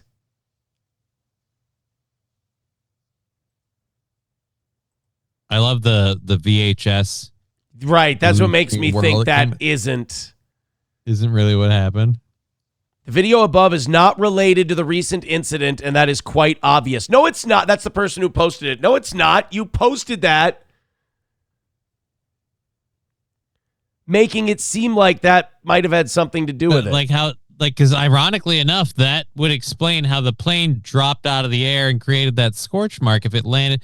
But again, still, there'd be a lot more wreckage left. There's way too little wreckage. Crew consisting of government civilians, contractors, and uniformed military personnel have died in the crash at the U.S. airfield. Oh, now, we had an F-18 crash the day before and a B-52 crash yesterday. People saying this is not normal. Don't think so. No, I mean, my brother's a crew chief at an Air Force base. I've never, ever heard of him we had another plane crash today. No, we didn't. He's actually one of the big people that gets on people's asses where they talk about plane crash stories. Everyone talks about the ones that crash. They don't talk about the hundreds of thousands that fly just fine every day. 8 crew members are believed to have died after the U.S. Air Force B-52 bomber crashed at Edwards Air Force Base. It's weird, right? It's just, anytime something happens that doesn't usually happen, you want to know why? Your brain, especially since COVID, your brain immediately goes to conspiracy. But yeah, it could be a 1 in a million accident. A million planes takes off. One of them crashes. It's going to be rare, but I guess it can happen. Thank God it doesn't happen with our nukes. That's because those systems are so deliberately archaic that we actually have people legit hunting for floppy disks and stuff to that's true. Keep that shit running. All right, you take over for a couple of minutes. I have to pee. If you guys are feeling generous today, it would be great. It's not going well today, but I'm having fun doing the show, so I'm trying to just ignore it and cope. 688 of you checking out the show right now. Let's get to 700. What do you say? I'll be right back. Johnny's in charge. All right, so I am not doing a show today. I have today and tomorrow off. I've got too many appointments, so we won't be doing any of that stuff. So Digger and I won't be available today. I'm sorry for that. The B-52 crash, going back to that, where's the rest of the plane? I want to know where the rest of the plane is. There's too little of it there. They couldn't have moved it all that fast. The shit's still smoking. It's one thing after the crash has happened, but we see those things so many times where there's no smoldering rubble and they still haven't picked the shit up. But on the Air Force Base, they got it all that quick. Just scuttle it all inside so we can figure out what went on. They can't vaporize the whole plane. I mean, it's light, but it's huge. And that's what the black box is designed for, to survive the whole damn thing. It should survive the crash, the fire, being submerged in water, all that jazz. So I really think something's hinky with that. But in California, would Mossad do it's the Jews? Would they really attack in California? That's if we were in a base in the Middle East, I could see, because then they can argue it was Iranian and we can go after them. Or it's all of our bases near Lebanon suddenly start getting attacked. Well, we told you that these were horrible people and you insisted that you could have peace deals, but they're attacking your bases and so we should blow them all up. Bro, it's all coming up. What? Everything's coming up. This is nice. Nice. This is nice. You'll Be Fine says, I've never seen a podcast host demoralize his audience as much as this douchebag. People love the show, so fuck off and leave. Eat my shit. How do you like that? Donate a bunch of money to spite that cocksucker. Sorry, I just like having fun with people like that. All right, somebody sent this Instagram thing. It's a viral thing going on in China called the Natasha doll. And apparently this is seen by a lot of black people on social media as incredibly racist. Now, sometimes people can cry racism and it can be a little overblown, a little overdone. So who knows? But if anyone knows racism, it's Chinese people. They are really fucking racist, though. Yeah. And they don't care. Like, that's one thing I've learned, like, from hanging out with friends that have a Chinese. Like, if you spoke Chinese and you heard the shit they say when they turn around, like, you would not come here and eat all the time. They hear people say the N-word and they go, fucking pussy. You know? So let's see if this Natasha doll, is this black people being oversensitive or is this Chinese people being completely insensitive? The Natasha doll sounds innocent, right? It sounds like just like a Barbie doll or whatever. It just sounds like a kid's toy. Let's take a look. I hate how fucking this works. There's a viral trend around a Natasha doll in China, a black baby stress toy. Okay, so first question, where can I get one? Second question, is there a limit to the number I can purchase him? So this is like a cheaply made Chinese piece of shit. But it's a black baby that you just squeeze and pull at. And like when you're really stressed out, you just crank on this black toy and you just twist it and pull it and turn it. And like it becomes your own like medieval torture device. Yeah. I mean, look, does it offend me? Absolutely not. Could I definitely see why black people would be pissed? Yeah. Seems a little annoying. Let's pull on a little chinky baby when you're stressed out. See how they feel. They probably wouldn't give a shit. Well, if they make them in yellow, too many people will eat them thinking that they're like Twinkies or something. Chinese social media users are filming themselves squeezing, stretching, and brutalizing the doll for entertainment. When asked why the Natasha doll had to be black, one Chinese social media user responded that a white baby, for example, would be too human. Stop me when they're telling lies, though. Like, I mean, I know it's not nice and you don't like it, but... Hey, we didn't say it. They did. The Chinese said it. All I'm saying is game recognized game. And people would feel bad for hurting it.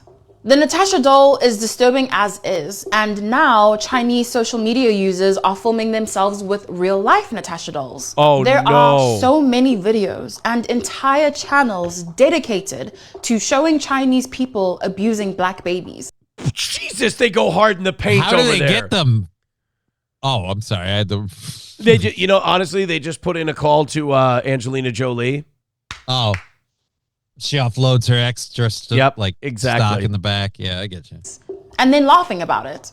Content creator Shalom M took a deep dive on the many ways in which Chinese social media has created an entire market for abuse. My God, so they just hold up crying black children and they're laughing their little Chinese asses off. Hey. These are the same people who didn't shirk when a lady handed off her kid to get eaten by an escalator. Like, you have to understand, they don't value human life. Not the same way. It's really different. Also, for those of you who think, man, once we get white people out of being in charge of shit, the world will become a much nicer and more decent place. Oh, yeah? Oh, yeah? These are the people these are the people standing second in line. All right? They're next. We're bending over backwards to make defective dolls so that way we can be like, no, she's an amputee. We have to understand that all people's life experience is valid, where the rest of her are like, no, you just didn't make 3/4 of one of her arms. Right. And the China's like, no, just cook it in the oven a little extra longer. It's a black baby. It'll sell real better, but not to a man. But here's the deal. Okay, white people may not be the best. The Chinese will hold up a crying black baby and go, ha ha, isn't this great? Look at this crying Negro. Whereas white people will just watch that video, laugh, and feel terrible about it. I feel like all of this is really just backlash from Johnny Somali. He's affected so many countries so negatively that now they hate black people. They just think right? They're just like, this is all for Johnny Somali. Harassing, and dehumanizing African children on camera. She mentions how the Would you rather they do it off camera? BBC did an entire documentary on a Chinese man who was living in Malawi and filming children. Oh, God, Psy really fell off, didn't he? Yeah, he did. Open Negro style. Dun, dun, dun. Without the consent of their parents and selling those videos to said Chinese market. Is he petting the blacks like they're dogs? Yes, he is. Oh, boy. I got to start following this guy. Dude, we stopped doing that years ago. Right? But we're the bad guys. Yeah. China has a great firewall on all social media apps that are not Chinese owned. So they have their own apps like RedNote, WeChat, and more. Which means a lot of the content posted on these Chinese social media apps stays within China. Oh, they're poking a little kid with a stick. A lot of the content stays within China, and that's the real crime. Because I would have loved to have laughed at these videos a lot sooner. Like, I hate that we had to go this far to get them. Chinese social media would all get demonetized here. And is specifically targeted towards a Chinese audience and what they like. There's an entire market of Chinese adults who enjoy watching videos of black African children being abused. As our Yeah, that's fucking dark. I mean, let's be honest. I mean, that's pretty dark. It's pretty bad. African leaders continue to welcome a nation that does not regard us as human beings. What can we do about it? Well, that's the thing. So, like, there's this deal going on in Africa now where China's making all these deals with these poor African countries. They're like, we'll come in, we'll get your natural resources out of the ground for you. You'll pay us every year a lease to do it for you because they're too poor to get this shit out of the ground, whether it's gold, oil, whatever. And when these African countries can't pay, the Chinese like take an airport. They just repossess take an airport or some land. So they're doing the Greater China project. The Belt and Road Initiative is what it's called. Yeah.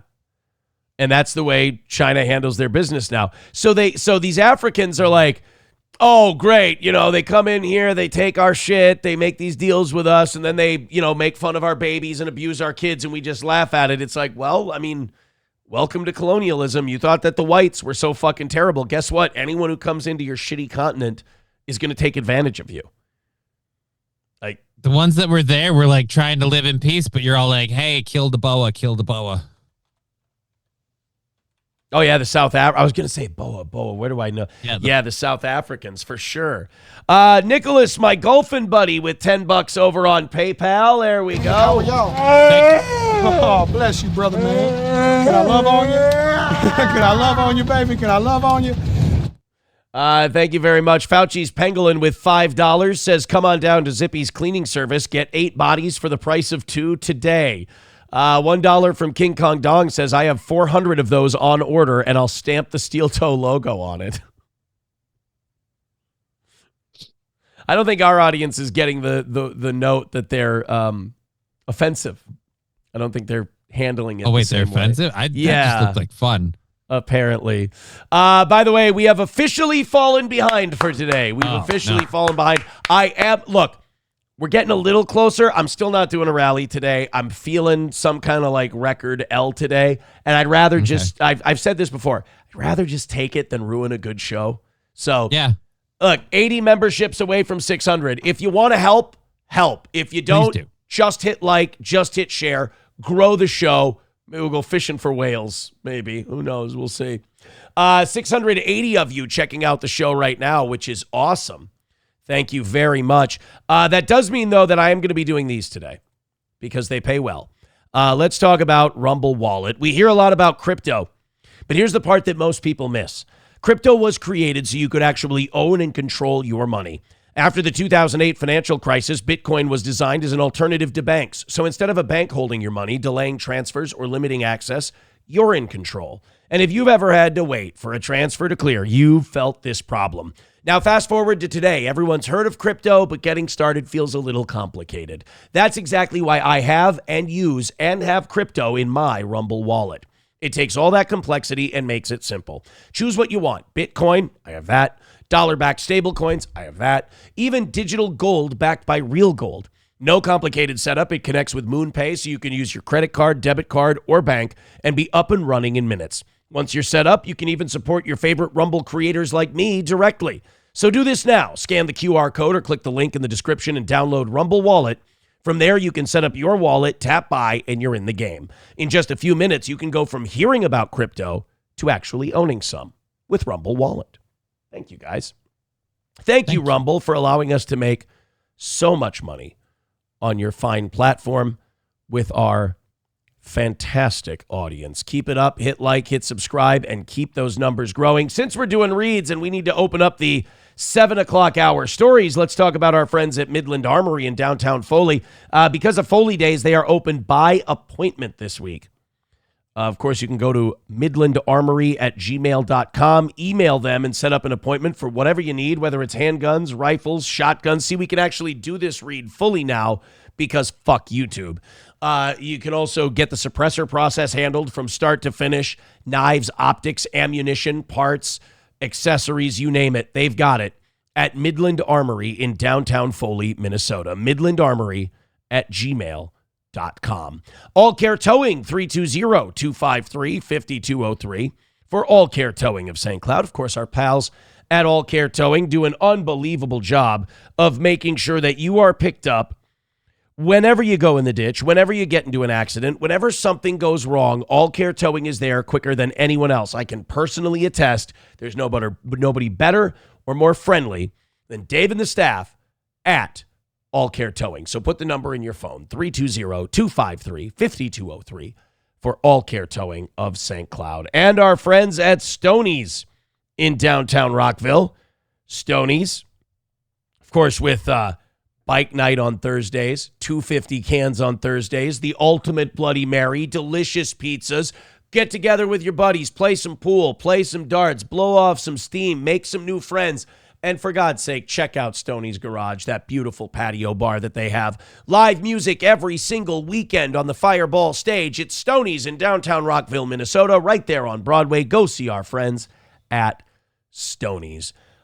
Johnny, we have a great little section of 7 o'clock hour stories coming up here, including Tulsi Gabbard. Tulsi Gabbard making a little bit of news. Making some noise on her way out. You know, she's dipping. She's leaving. Yeah, they replaced her. And she's letting some secrets out on her way out, which I'm very excited about. We'll get to that a little later. $2 from our buddy Veldrain. Says there's also a candy version of the Natasha doll, not really worth looking up. Yes, Chinese people are eating what looks like black babies in candy form. I'll be the judge of whether or not that's something we should look up. They showed it very briefly in the video. The one that they showed in the video looked more pink than black. But yeah, they had like a baby figure that looked like some sort of gummy thing. Oh, take a look at this. $30 from Red Fox Mad. Thank you, buddy. Wanna fuck? Let's fuck! Red Fox Mad said, oh God, Red Fox Mad, please don't. I'm not in charge of that. Oh no, buddy. I told you this before, the tumblers and the wallets, Oz takes care of that. I don't want to handle all the merch. I don't want to ship it out. I don't want to deal with, that's why we have the Streamlabs for all the shirts and stuff. That's an Oz thing. All right. I'll figure it out with him this time, but don't ever send me money for wallets anymore, and don't send me money for tumblers. That is an Oz thing, guys. You got to deal with him on that because I don't make any money on it, and I seem to do all the logistics work. No thanks. That's not okay. Also Oz wants to give me a cut when I do. I don't want a cut. Give it all to Oz. Let him have it. He does all the work. But thank you for the $30. I appreciate it. We'll get that taken care of for you. I promise. This time around. But please, I just want to let everyone else know so I don't let them down. Don't ever, again, send me anything for tumblers or wallets. That's an Oz deal. Thank you, Red Fox Mad, for the $30. I appreciate it so much. I just don't want anyone to feel cheated out of their money. That's all. People are really generous with this show. They're great, and I don't want to fuck them over. That's my biggest fear. Joey Caravello with $1 says, I'm going to feed Johnny to my tarantula. That's nice. That's an honor in some cultures. I don't feel honored about that, though. I'm sorry. I don't want to die. $5 from Wildcard. Thank you. Look at this little rally we got going here, boys and girls. Keep it going. Wildcard says, little behind, but could you get us a promo code for the black baby? It's no dad at checkout. No dad at checkout. Oh, by the way, this happens all the time now. Right. I start to get comfortable with the idea. I'm like, not even going to do a rally today, guys. Let's just do a fucking great show. If you want to prove me wrong, prove me wrong. But hey, we're doing great. Don't worry about it. Please hit the goal. But if we don't, whatever. Then you guys go on a rally, and now we're back to like even. So if $100 comes in the next hour, all of a sudden we've got a shot. I'm going to stick to my guns, though, and say, no rally today. Let's get as close as we can. Thank you guys very much. You're anybody who is generous and donates money today. God bless. Thank you. Appreciate it. Appreciate it all the way. You'll Be Fine says, hey, what's the latest on Ralph and Scarlett? No, that doesn't really bring us any money. You'll Be Fine. Our audience is a little more highbrow and higher IQ. They don't really bite on the drama shit. They like actual news. That's why we're one of the biggest shows on Rumble, is because we actually put on a show. Sorry that your people aren't as talented. You're a toe boy, though. You get it. 663 checking out the show right now. Hit like, hit subscribe, and hit follow. We appreciate you being here. Thank you. Keep it up with the memberships and everything else. You guys are a very generous crowd for sure. We've been following this story for it feels like 2 years now. Remember that guy in South Minneapolis, the black guy who was in his yard, minding his own business, and his neighbor shot him? Yeah. He's out in the backyard. I can't remember what he was doing, watering the grass, something like that. And all of a sudden, he just goes flying backwards. Like there's a Ring doorbell or a security camera that just shows him going, and you're like, what the fuck? Just get hit, yeah. Well, it turns out his neighbor shot him. I don't know if there's been no movement on the criminal front on this, but this is a clear-cut case of murder. Well, no, he lived. Oh. He lived. The guy lived. They're now suing the city of Minneapolis and the former police chief. I guess there's blood in the water now with Brian O'Hara, being disgraced, getting cut, and getting fired from his gig. That they're going to now sue and say that the previous owners did not disclose ongoing harassment and threats from the guy who shot him before they sold them the home in 2023. So apparently this guy bought this house. The guy next door had a history of being a fucking prick and being overbearing. And nobody said anything about it. Nobody told them. Now, I don't think that's something you legally have to disclose. And also, if you want to sell your house, you keep that shit to yourself. Yeah, you don't tell them anything that might tank that value more than it already is. Right. You don't want to say, the guy who lives next door, total cunt, you're going to hate him and he's going to be a thorn in your side forever. Well, he'll go buy a different house. So this guy decided that he's like, I'm done waiting on the criminal end of this. The guy got a restraining order in 2023. Oh, no, the previous homeowners got a restraining order against the guy in 2023, and they did not disclose this. So now this guy who got shot feels like he's entitled to some money. Now, whether or not he is, you got shot in your own backyard. Someone should have to cover at least your bills. Right. And anytime you miss from work. But also, after 2 or 3 years of this, you kind of look around, you're like, is anybody going to, I was shot in my own... There should be some movement by now. Right. So let's take a look at this and see what the latest is on this guy. You may remember Davis Maturi, the South Minneapolis man who was shot in the neck during a neighbor dispute in 2024. Tonight, he and his wife have filed a new lawsuit against the city of Minneapolis, former police chief Brian O'Hara, and the neighbor accused of shooting him and the former homeowners. I was going to say, the guy shooting him seems like the main lawsuit you want to be filing. Here's the problem. I'm guessing living in South Minneapolis, he ain't got no money. He doesn't have any money, no. By the way, thank you very much. $5 from Von Kaiser. He says, hey, for a tumbler, shut up. Shut up. Thank you for the $5. I appreciate it. Thank you, Veldrain, for the 2. We'll get to that in a second. Sold them their house. Fox 9's Leon Purvis joins me now in studio. And Leon, the last defendant is a bit unusual. Why are the Maturis suing the couple that sold the house to them? Well, Randy, the Maturis accuse those former homeowners of not being transparent about ongoing issues of harassment and threats involving that neighbor, John Salchak. Salchak is now accused of shooting Davis Maturi. You can tell TV news is dying Because, like, how does this get on television? Like, this is unpleasant to watch. Because a lot of other people realize this isn't going to get you where you want to go, so they're going straight for the internet, the streaming, the influencer stuff. Although, So, I think that's the AV wrong... geeks are moving up. I will say I think that's the wrong move, because you look at a show like ours. We built it through traditional media, and now we're still able to keep it going and growing here on the internet. After repeated run-ins. For Davis and Caroline Motieri, buying this South Minneapolis home in 2023 was supposed to be the start of a new chapter. Instead, it put them next door to a man who would allegedly... I'm going to guess that this is the harasser guy's house, the one that's all boarded up now. That looks great. Yeah, that's good for the neighborhood. You know, everyone who owns a home in that neighborhood looks at that and goes, this is great for the value of our home. I love where I live. Yeah. Somebody put a fucking Riddler question mark. Suck a dick. Harassed them for months before Davis Motieri was shot in October of 2024. The suit claims the former homeowners experienced their own series of conflicts with next-door neighbor John Salchuk before putting the house on the market.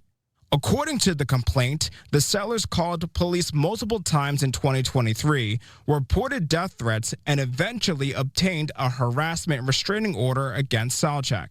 The Motieris claim none of that history was disclosed to them before they closed on the property. Again, the lawsuit points to a... I don't know if you have to, though. Yeah, because, like, what if the guy just really hates those people? Right.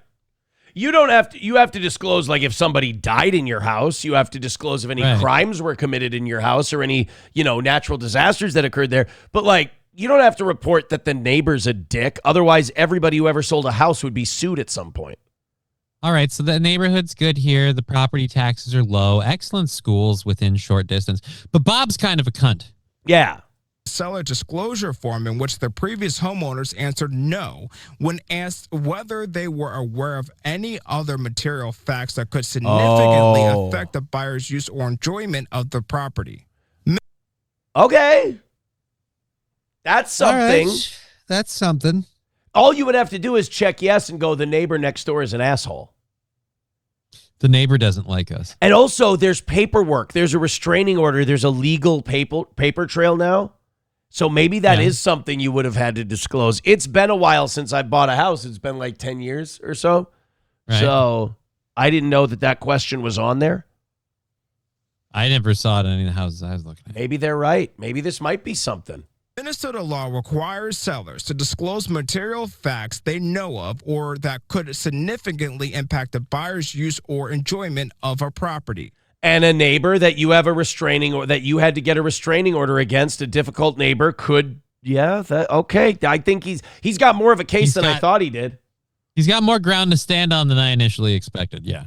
One of the key questions in this case will be whether alleged issues with a neighbor qualify as material facts about the property. See, that's where it depends on how good your lawyer is comes in. If you have a really good litigator, he can probably make that case. If you have a shitty, cheap lawyer, he might struggle. The Motieris say if they had known about the history of conflicts, they never would have purchased the home. We reached out to the former homeowners and haven't heard back. I also reached out to Davis Motieri and his legal team. They didn't get back to me either. Yeah. Did anyone talk to the neighbor? I think he's in jail. Well, that'd explain why the house is boarded up. Yeah, I want to say that guy, he went away for a little bit. He had to go on a trip. because of his shitty behavior. $2 from Veldrain. Veldrain says, don't have the volume up. The mouth noises are gross. All right, we'll check. Oh, did he find one of the... Oh, poor Chinese baby. King Kong Dong with $5 says, hey, Aaron, I'll take a tumbler and a T-shirt. I'll pay the other money later, but here's the start. You know, I should have learned by now not to say shit. Not to say shit like that. I really should. Yeah. No, just keep sending in money for tumblers and wallets. And when they don't show up, don't blame me because, again, I am not sending out tumblers or wallets. Thank you, Von Kaiser. Entirely someone else. Thank you, King Kong Dong. Thank you guys very much for your generosity. I appreciate it. Continue it if you'd like to. Hit like, hit subscribe, hit follow if you don't feel like throwing any dollars at the toe. But certainly, with 652 of you checking out the program right now, feel free to throw in a couple memberships or do oh, God, they really are eating black babies in China. Holy shit. Holy Jesus. They're fucking animals, dude. I mean, they really are like, this is like some Mongol launching shit trebuchets over your walls behavior. I mean, I need to move over to China. Again, though, like, this is where, as a white person who's looked at as the great colonizer, I'm like, you guys understand, be careful what you wish for. These people are second in line. They emulate white people so much that they even go for it in the skin tone and the makeup. They just want to be us. And they look like that such was a big part of it. Kind people, but there's a deadness in those eyes. Oh, yep, we're eating black babies. Oh, God. The mouth noises are unbearable, I will admit. Oh, God, she went head... Of course she went head first. You don't want to start with the back end. All right, there we go. Just chomping on sugary black babies. It is Baby kind of... hasn't been devoured this fast since an Epstein fest. Howard Lutnick is like, I can beat that time. Will I get the Guinness World Record for fastest baby devoured?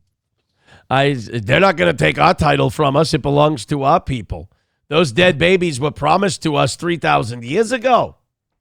Excuse me, Mrs. Chinky Chinkerson. That is cultural appropriation you're engaging in. By the way, is it funny that the black baby is covered in sugar, so even the candy black babies have diabetes?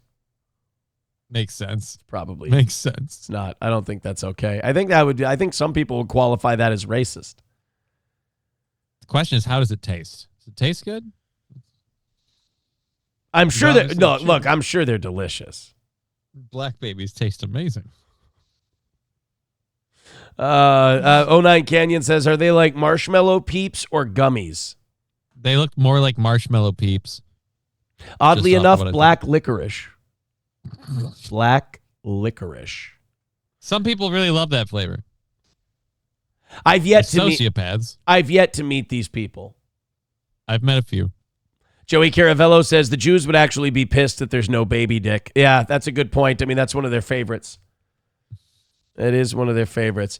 I still have not been able to find that meme of the Jew on Who Wants to Be a Millionaire and the Sabbath question.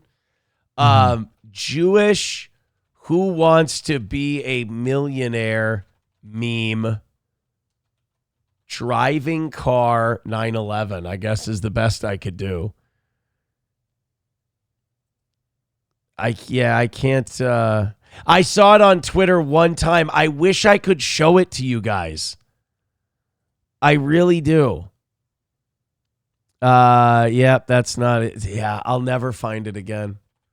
If somebody finds it on Twitter, if somebody wants to spend part of their morning at work today searching for Jewish Who Wants to Be a Millionaire meme,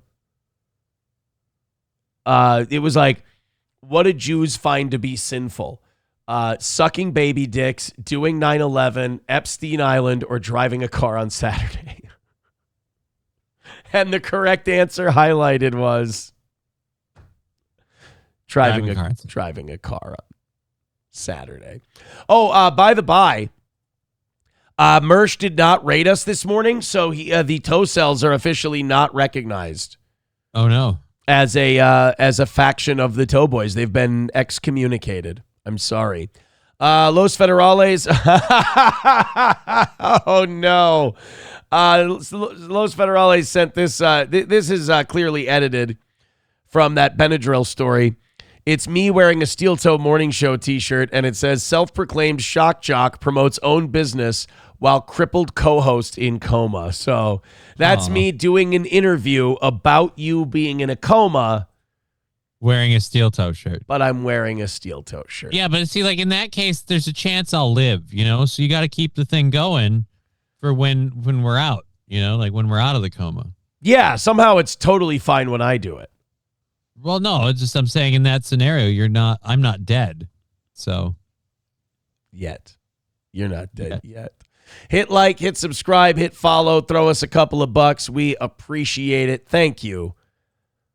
Boys and girls. All right, let's move on to the Tulsi Gabbard thing. So Tulsi, on her way out, I feel like sometimes, like whether it's Joe Kent doing it overtly or Tulsi Gabbard doing this, I feel like you can tell the people who have been disappointed with their time in the Trump administration are they're just trying to get a little bit out of what they thought. They thought that Trump would be letting them do this while they were in office, that we would be this beacon of sunlight, and that we would show all of the things that have been covered up by Fauci and Biden and all these guys. It turned out not to be the case. We just kept covering everything up. So it seems like the only way these people can get anything out is by leaving and then leaking it on their way out. Okay. Unless you're Dan Bongino, Dan stayed a loyal fucking messenger soldier even after. So we leave him alone. He's not a traitor, but cue the Tulsi Gabbard's a traitor to America speeches. Yeah, and then like Joe Kent got that speech. I feel like Pam Bondi's been a good Trump soldier since she's been gone. As good as a Trump soldier as she was when she was there, at least. Yeah. So this is Tulsi Gabbard talking about biolabs. Now, remember the conspiracy theory of America has all these biolabs in Ukraine and Putin doesn't like that because he knows, we know where COVID came from and we got to stop keeping these disgusting, deadly diseases in these biolabs because they could get out and cause another world pandemic. And everyone told us, Aaron, that's crazy. Corey Adam, that's crazy. Johnny, that's nuts.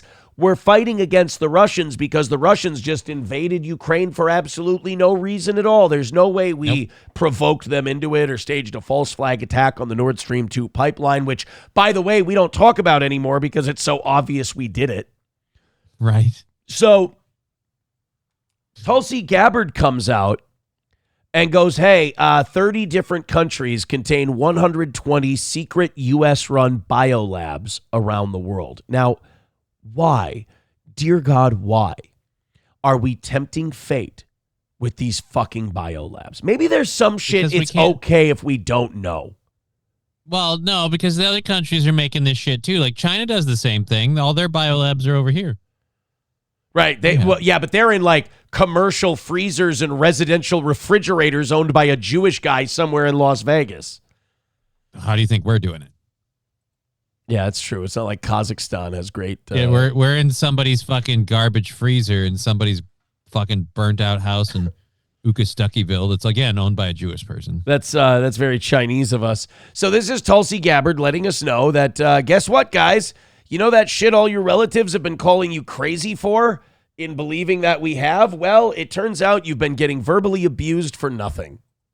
After months of searching through intelligence community holdings and files, today I'm releasing new evidence of longstanding U.S. government funding of more than 120 biolabs in over 30 countries. Oh, by the way, when they say U.S. government funded, what that means is you and I have been paying for it. 120 biolabs in 30 different countries. Again, we can find out how much we've been spending every year to upkeep these biolabs and then transfer that into, hey, what would that have bought for the American people here? Just not a lot. Now these biolabs. I mean, we found out that what we're going to be giving Iran in this peace deal was enough to pay for daycare for every American for 30 years. But we won't do that. Fuck it. We got to go bomb. Yeah, no, that's gay.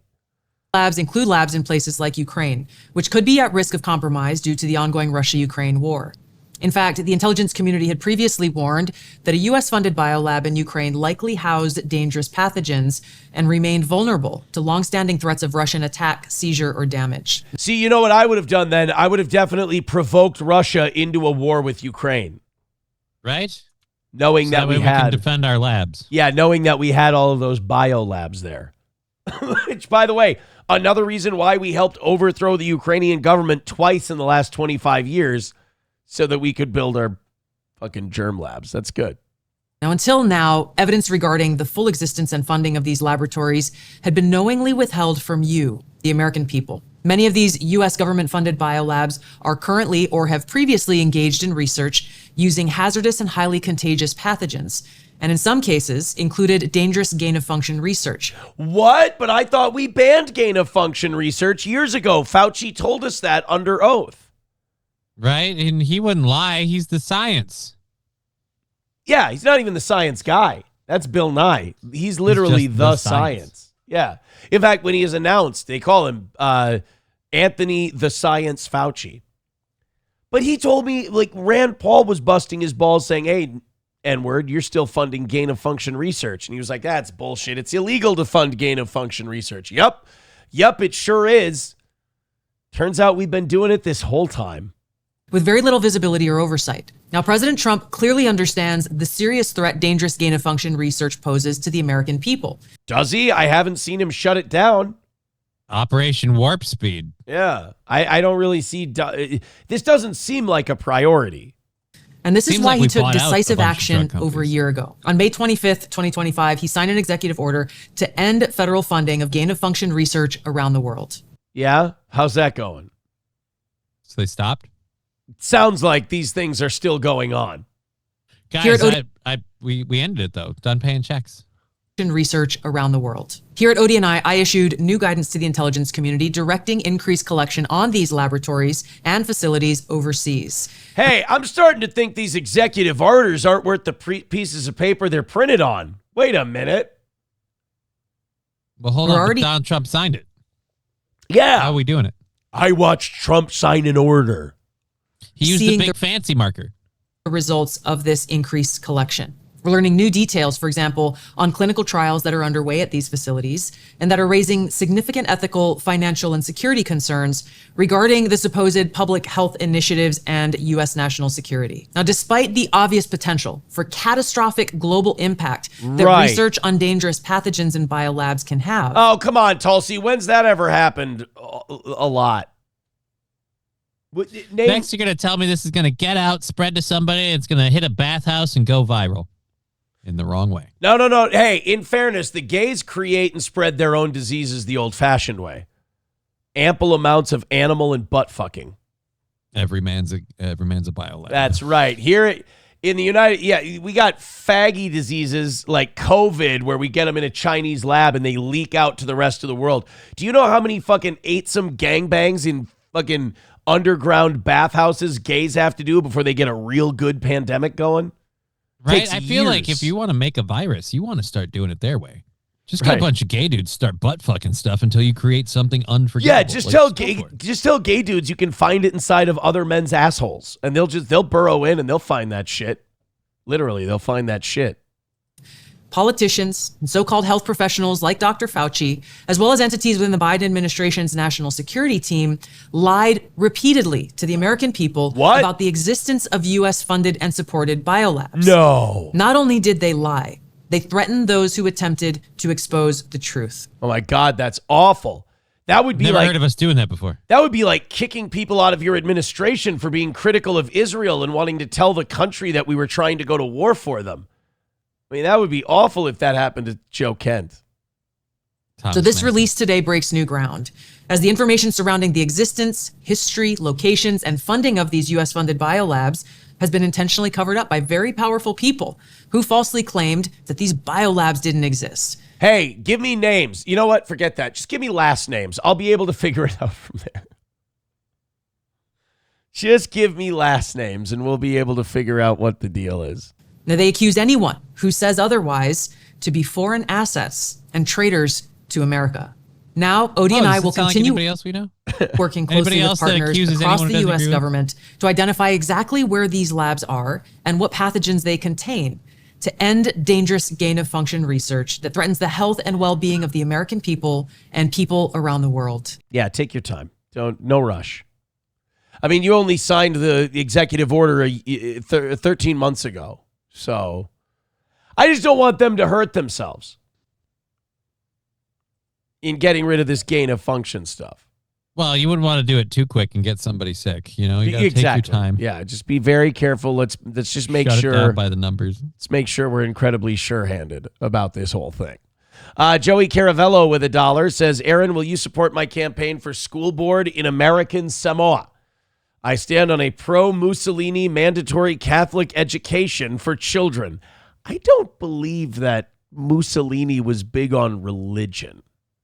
Yeah. I don't think that was a His way of doing Mussolini it. thing. Yeah, no. Thank you for the $1, though. I appreciate it. Like I said, I thought it was going to be a record-breaking L. It's not going to be a record-breaking L today, but we are headed for a big L. I'm not going to do a, what do you call it, a rally segment. A rally segment. Get as close as you can. If you feel like supporting the show, let's just make money because people like the show today. Let's see how that goes. I know that we're not good enough of a show to do it that way, but I want to see how close we can get doing it that way, and then, you know, I guess I'll feel better about shit. So hit like, hit subscribe, hit follow. But if you're feeling generous, our show is listener donor powered, and we would appreciate either gifting memberships, clicking on one of the links, Streamlabs, PayPal, Venmo, throwing in Rumble rants, however you can. We'd appreciate it. Thankfully, we have some of these. Let's do this. Let's talk about Trinova Health. Access Med, powered by Trinova Health, is a revolutionary telehealth service that offers fast, free online evaluations and free home delivery of customized compounded medications, offering custom weight loss support, ivermectin therapy, hair restoration, cosmetic rejuvenation, custom ED treatments, and more. You can complete your visit in less than 10 minutes. It beats a doctor's office visit. There's no subscriptions or recurring fees ever. We've made getting started easier than ever. Simply follow the link below, choose the product or treatment you're interested in, and then complete a quick online evaluation. Within days, your custom meds will arrive to your door. Mention Rumble in the coupon code and get 10% off your first treatment with Access Med, powered by Trinova Health. Rumble in the discount code. Thank you. Trinova Health. We appreciate you supporting this show, and we appreciate you guys supporting this show. Please consider it. I would appreciate it. All right, let's do the next one. This is for our Minnesota audience. Okay. You know, one thing that Minnesota thought was going to be the absolute shit was light rail. Remember, like in 98, 2000, it was like this light rail. It started with Jesse's idea of a monorail system going throughout the Twin Cities. South Park or Simpsons episode when he promoted it. So Jesse Ventura's idea was we're going to have a monorail system, and it's going to go from the Twin Cities into the suburbs, and people are going to be able to commute by high-speed monorail. And then people saw one Simpsons episode, and they went, no, that sounds terrible, which is exactly how you want to build a society off of a cartoon show. So we scrapped that idea, and instead we went with light rail. We decided to take existing rail, put these light commuter trains on it, and we thought, oh, this is going to revolutionize everything, get people out of their cars, get people mass commuting. It'll be good for the environment. It's never made money. It's never even paid for itself. The whole promise when taxpayers funded this thing was, we'll never take money out of the general fund for it. We'll never take money out of our roads and bridges repair fund for it. The fare boxes will pay for themselves. Well, because we're Minnesota, we installed the fare boxes on an honor system. You can just walk in and not pay. Yeah, we can trust all of you Swedes and Germans to pay your fare. You're good, noble, honest people. Well, they got about 60 to 70% of people did not pay to use the light rail. So we ended up going into the general fund budget, going into our roads and bridges repair money, and then a few years later, a bridge fucking falls down in Minnesota. But we said we wouldn't do that. We did that. So now there's been a new solution for this light rail problem that's been this big albatross on Minnesota transportation. And that's close. Expand it to the tune of billions of dollars. That seems like, okay, I said just end it, and you said close, so I figured we were downsizing. Expanding to the tune of billions of dollars seems like a massive turn in the other direction. You were close in that it was the complete opposite of what you said. That doesn't seem close. Yeah, in that way. It's very, very close. It's almost the same thing. It's just the direct opposite. So are we getting it up here? Who's the new unwelcome recipient? No, I believe this is the Blue Line extension, which was supposed to be to the very wealthy southern suburbs. Do you know how many of the southern suburbs asked for this? 0. Yeah, in fact, most of them they said probably protested it if they have a brain. Most of them said, we'd rather you didn't fucking do this, please. We really don't need this. We drive very expensive cars. We pay to park in ramps in the city if we go there. We really don't need you. This seems like it's going to bring one-way traffic in that we're going to have to kick out anyway. Well, it was going to be a $3 billion light rail extension. You're not going to believe this. You know what? Let me just hit play, and you can see how Minnesota runs. Your tax dollars tonight, we've learned once again, the Blue Line extension project is getting more expensive. When do we get to cut it because it's expensive and gone way over where they ever said they'd be? It's supposed to pay for itself. It doesn't. I'm pretty sure they're in the sunk cost fallacy portion of this project where they're like, well, we've sunk so much money into this, we have to finish it now. The problem is every time they go to extend the track, they overshoot. Now, you're thinking, oh, they overshot. It's getting more expensive. Couple $1 million, right? Wait till you hear the number that they're over by. Federal risk assessment has tacked on another $336 million to the cost estimation. That's more than 10% of the whole project.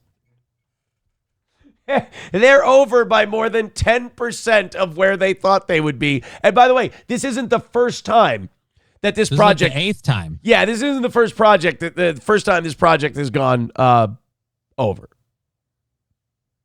And by the way, this is the plan. They're like, oh man, if we just get that light rail that nobody's ever wanted in the first place, if we just extend it to more places, more people will use it. No, you'll just be using more electricity to move the fucker larger distances with nobody in the cars. We have a lot of space here. People are fans of like having their own space and driving their car themselves. Hell, for the people that don't like driving, they can go get the Tesla that drives for you while they sit in their... They're not going to want to rub elbows with the plebs of society. Right. And any asshole that gets on the train. Republican State Representative John Koznick and riders about their thoughts on the increase and what could come next. The Blue Line extension isn't expected to be ready until 2032. But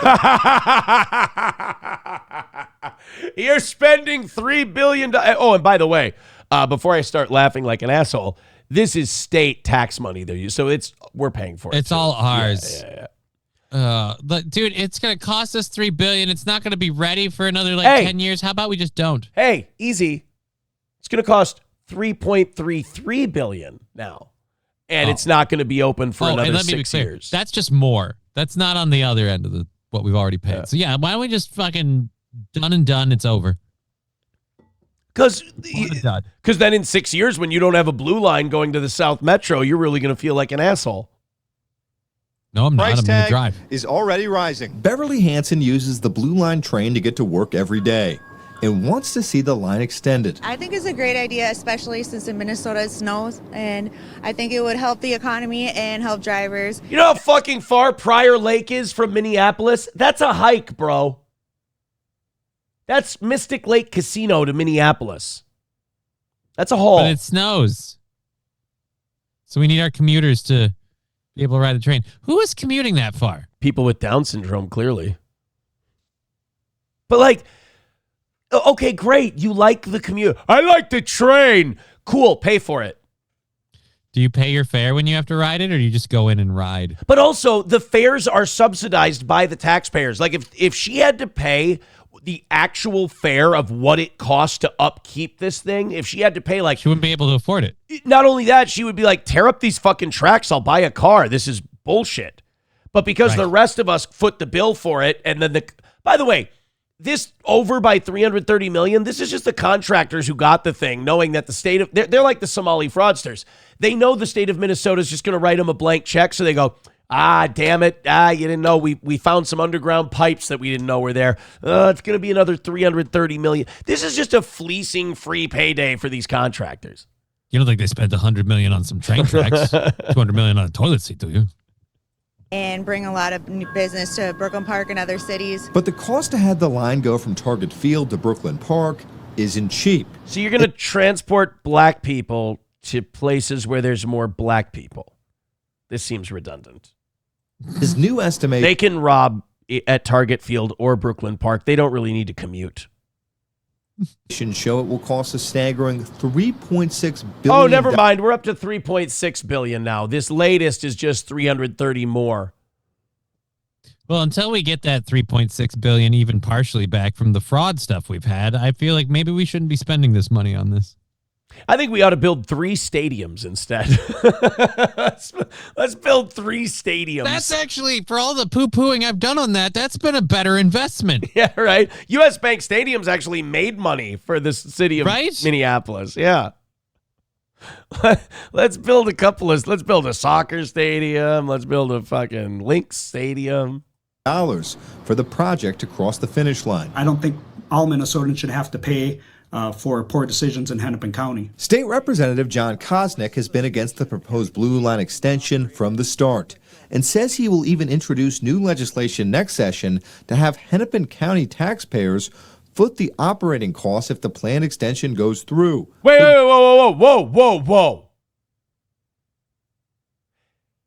Hennepin County isn't footing the bill when the operation costs begin. Now, this is what we were talking about earlier, how they said, we'll handle the operating costs, and then now they're going into the transportation budget and the general fund. God, it is really impossible to defend this state from outsiders. It's just impossible to defend the state. I feel like, because I'm retarded and I'm watching these people do their jobs, and I'm like, I swear to Christ, I could do better. John hopes the Met Council in Hennepin County can instead focus on cheaper busing alternatives, especially with no federal funding guaranteed. Well, taxpayers and Minnesotans aren't dumb. They look at this. Your role. Come on, bro. I know you got to say that shit for the election. I know that's something you feel like you have to say. We allow a lot of shit. Yeah. We're pretty fucking dumb. And just with common sense, say, why do we need a $3.5 billion train when we can do it for a fraction of the cost through busing and get people where they need to go? But that lady in Prior Lake, how would she get to work? Yeah, she needs to ride the bus all the way. We need to spend $3.5 billion so that lady can get a cheap ride to work. Because again, she can't drive a car. Sometimes it snows. By the way, this is what every time the Vikings need a new stadium, they should point to this shit and they'd be like, oh yeah, why should we build you guys a stadium? You're like, you spent 3.6 on this piece of shit. At least we bring you revenue. We're a return. Yeah. For Blue Line riders like Beverly, she says that's a vision she can't get behind. I think the light rail's a lot better than the buses. It's a lot faster. It's more efficient. Less black people. Just say it. You fucking racist. You piece of shit. Just say it. I think it's a lot better than the buses. They don't make you pay. You could just step onto the train. Like on the bus, the driver kind of gives you the fucking stink eye and says, no, you got to pay your fare. I don't let you on the bus. You got to pull a blade on them to get them to stop. It's annoying. Right? Especially with the weather. From Target Field Station, Harrison Klopp, 5 Eyewitness News. Met Council says the price increase is due to project scope changes and add they are working with Hennepin County to advance the project. Yeah, I'm sure it's all going to be fine. I'm sure that's the last time they're going to add any more money to this thing. Again, if we made the place that's really pushing for this foot the bill for everything, they'd be like, well, we can't afford it, guys. Like, right, and we don't want it, so don't buy the goddamn thing. Oh, man. $1 from Fauci's Pangolin. He says, why not just make the goal? Ow, wait. Yeah, we can't make the goal. I'm sorry. I'm not going to beg for it. I'm just going to tell you we're having a shit day today, and I'm going to see if it comes in. I'm going to see if we can hit the goal just doing a show. I don't think we can, but every once in a while when we're doing well and things have been going okay, and we had a big day yesterday and the evening show did great, I'm not giving you guys that bank. That's for the evening show. They fucking earn that. Just like when you guys get a bank, it doesn't go to them. That's for them. Chevmatic but yeah, I don't think we're going to hit today. If I'm proven wrong, that'd be great. But I've never argued that with our detractors and the people who hate the toe. They're like, you can't hit your goal by just doing a show. No, you're right. We're not that good or that big of a show. We understand our limitations, but we have a lot of fun doing it and we enjoy it. So yeah, we keep giving it a go. Most days I'll fucking rattle my can for it. Today, I just don't feel like it. I just want to see if I can do a good enough show that the goal gets hit. Probably not, but I'd rather fight that battle and lose it. Chefmatic with $1 says, to be fair, Seattle also uses the honor system and everyone pays. Your state is just super full of fraud. Holy shit, you mean Seattle's better at this than we are? Shit, that's insulting. Seattle's better at the honor system than we are. Los Federales with $1 says, Aaron, I had a meeting to attend. Did you see what I sent you on X? Yes, we showed it. We did show it. King Kong Dong with $1 says, A-Rod should point to this when he wants a new Timberwolves arena, right? Like, hey, we want a new arena for the Wolves. And like, oh, it's too expensive. Fucking Blue Line Project, you asshole. And that's going to cost you money every year. This is going to make you money every year. Red Fox Mad with $1 says, what happened to the North Star going to Duluth, Minnesota and Fargo, North Dakota? Do you remember them promoting that in 2008? Does the North Star even come up here anymore? I thought they were ending that. I feel like they were ending the North Star up here even. But yeah, the North Star line was supposed to go all the way up to Lake Superior. That never happened. $1 from Chevy Fan says, my brother paid for him and his whole family to ride the light rail to a Twins game. He was then robbed at knife point for his cell phone.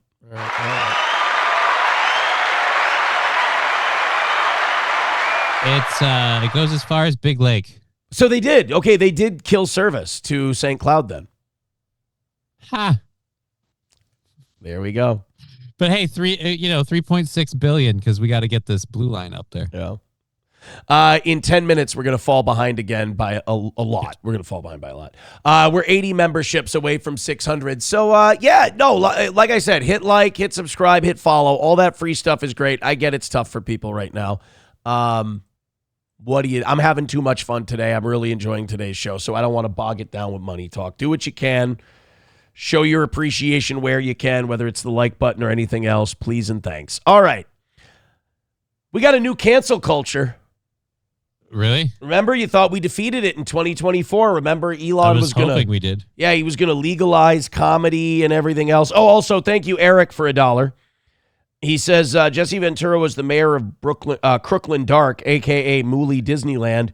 Wouldn't he know something about honor systems? No, because Jesse Ventura was the mayor of Brooklyn Center.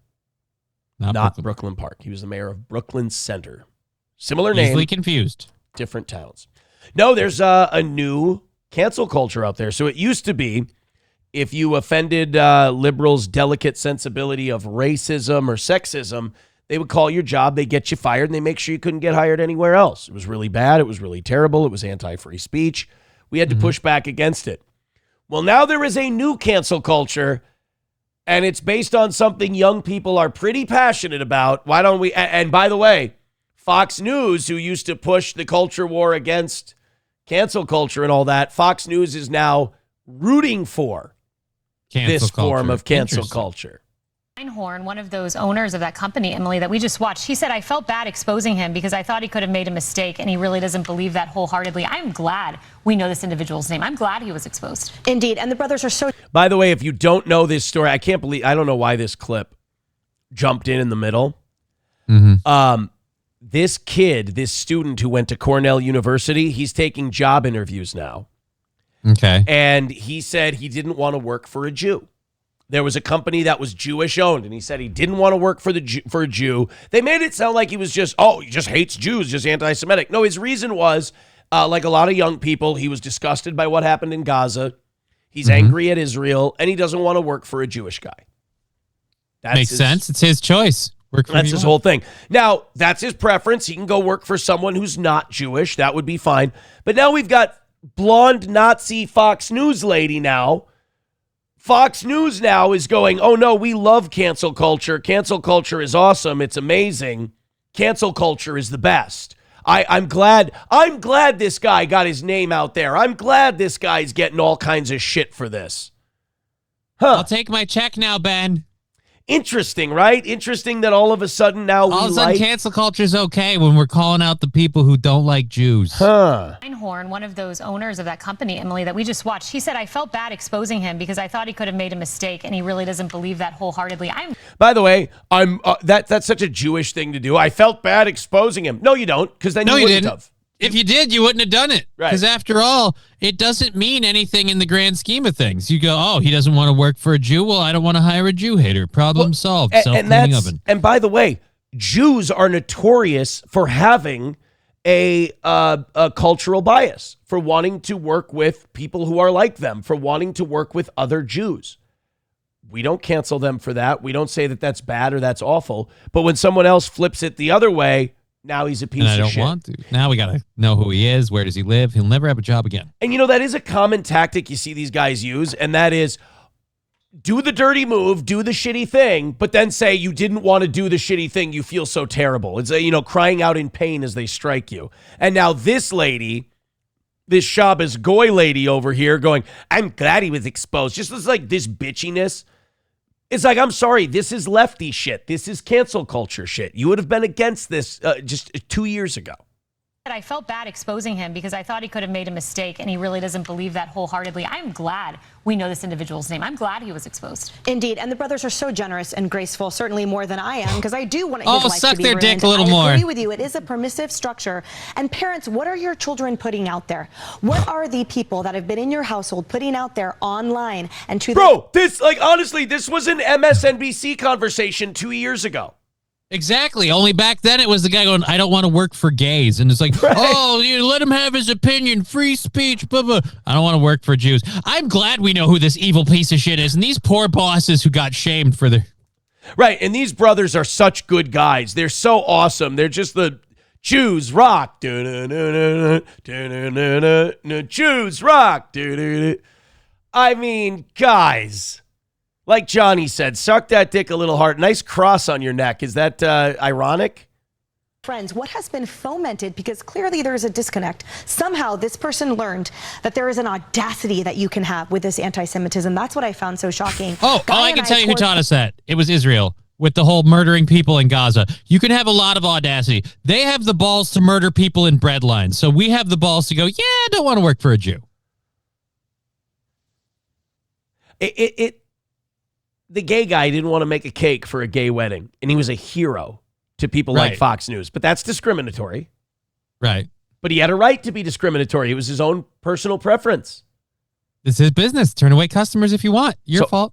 But now, if it's, oh God, it's just, I feel like a hack pointing it out. Like, it's so obvious. And if it's not obvious to other people, I can't help them. But I feel like a hack pointing it out. Poland together last May, and I whenever I see things like this, it harkens me back to our trip, where apparently there's been no evolution since World War II. Yeah, there has. Actually, there's been a lot of evolution. A bunch of greedy Jews set up their own country, and now they're viciously murdering other people to expand its boundaries. So, I mean, define movement. A lot of them moved to Israel, and now they're attempting to move into Lebanon. They've already been licking their chops at Gaza in the West Sorry, I'm Bank. getting a phone call. I got to take this. We haven't come very far since World War II. What are you talking about? We gave them every fucking opportunity. We've given them every benefit of the doubt. We let them start wars, conquer territories, annex territory that didn't belong to them. I don't think anybody's gotten a bigger pass because of Holocaust than Israel. That deep-seated cultural hatred that's been allowed, that's been fostered, has somehow reignited here among the youth. And it is sick. You know what's really going to be amazing? Yeah, for no reason at all, they just started hating these people. And you know what's really going to get them to not resent these people even further? Is when you find out that these Jewish business owners can just go to their friends in the media and all of a sudden they can destroy your reputation and crush you for good. That's really going to make them not like you less. Cornell needs to take greater steps. So do parents, so do online forums, and somehow this 65-pound vessel of hatred needs to know that not only is this not okay, but it's not acceptable socially, because clearly online and among those kid groups, I keep saying kid, among the youth, they have learned that it's okay, that it's right to have this anti-Semitism. It felt Right. We were taught that by Israel. I don't remember Fox News going on these diatribes on behalf of Muslims or gays. Because they don't. Oh, okay. Because again, when you speak out against Muslims or gays in your culture for not liking how Muslims or gays behave in your culture, apparently that's free speech. But when you speak out against not wanting to associate with Jews because of Israel, again, it wasn't like he was saying this guy shouldn't have his business. He wasn't calling the guy evil. Or he's like, yeah, just with everything that's going on over there, I don't really want to work for Jews. He doesn't want to have to find out whether that guy is an Israel supporter or not. He just doesn't want to do it. It's an opinion. Apartheid has been over for multiple generations, and still in South Africa, you're allowed to hate and kill the Boers, the farmers. You're allowed to have vitriol and hatred towards them 2 generations later. But if you've got a country actively committing a genocide, the people who sympathize with that country, they still get defended in the media and called the victim. It's and the irony, you question that country, and the first thing they point to is a genocide that happened to them almost 100 years ago. I guarantee you, this kid asked the owners of the company or someone, "Hey, do the owners support Israel?" I guarantee it wasn't, "Oh, they're fucking Jew. I'm out of here." A lot of Gen Z kids they morally despise what Israel's done. They're very clued into this from social media, TikTok and stuff. I guarantee they asked, "Does this company support Israel?" And they went, "Yes, our bosses are Jewish Zionists." And he went, "No, thank you. I don't want to work for a company that supports that." And that became these bosses putting his face all over social media, going to Fox News and saying anti-Semitism, Holocaust. For me to I just guess keep quote him, climbing that. by the way, to just say those words, quoting him, felt sick. I'm really interested to see if Mr. Franco gets a job. Does anyone hire this guy? I really want to follow up on this. One quick thing, because Emily, you invoked our trip to Poland. And in Europe, in pre-World War II, that era, it didn't go from everything's fine to the death camps in Auschwitz overnight. There was this slide that happened. And this is an echo here. There was this slide that happened. Yeah, for no reason at all, people started resenting the Jews again, as they do like clockwork every 60, 70 years. He is totally right. There is a slide that happened. They cordoned off Gaza. They kept going in there again and again and again, and they bombed it to the point where it's a parking lot. And a lot of us are like, you know what? We're tired of defending you guys. Now, the thing that maybe can bring my frustration level down a little bit, less people are buying this, right? I hope so. More people watch this Fox News segment and they go, "Oh, this is fucking gross." Well, like I said with the presidential candidates and everything else, the boomer crowd still buys this bullshit. Yes. But they're aging out. And as these anchors are pointing out, the younger people not buying it so much. And now, ironically, it's the right promoting cancel culture.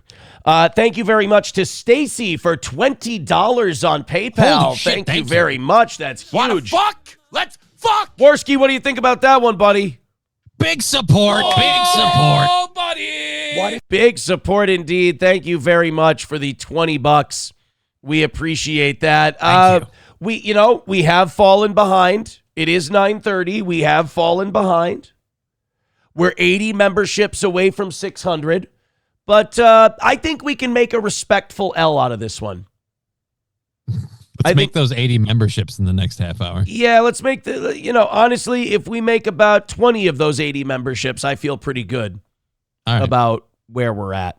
So hit like, hit subscribe, hit follow. We're not doing a rally segment today. I'm just going to take this one standing and we'll just eat the shit sandwich. Sorry. Or if you guys feel like throwing in, maybe you prove me wrong and we actually can hit our goals on this show without harping about the goal. That would be nice, but tomorrow I will be rested and ready to panic about the goal again. I promise you.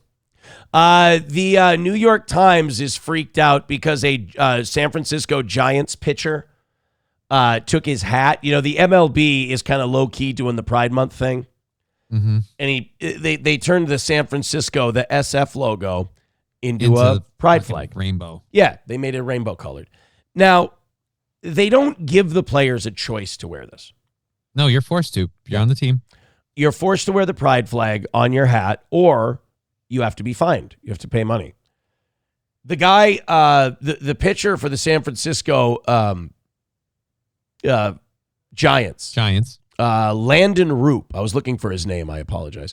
Landon Roop, devout Christian, not really keen on wearing the pride hat.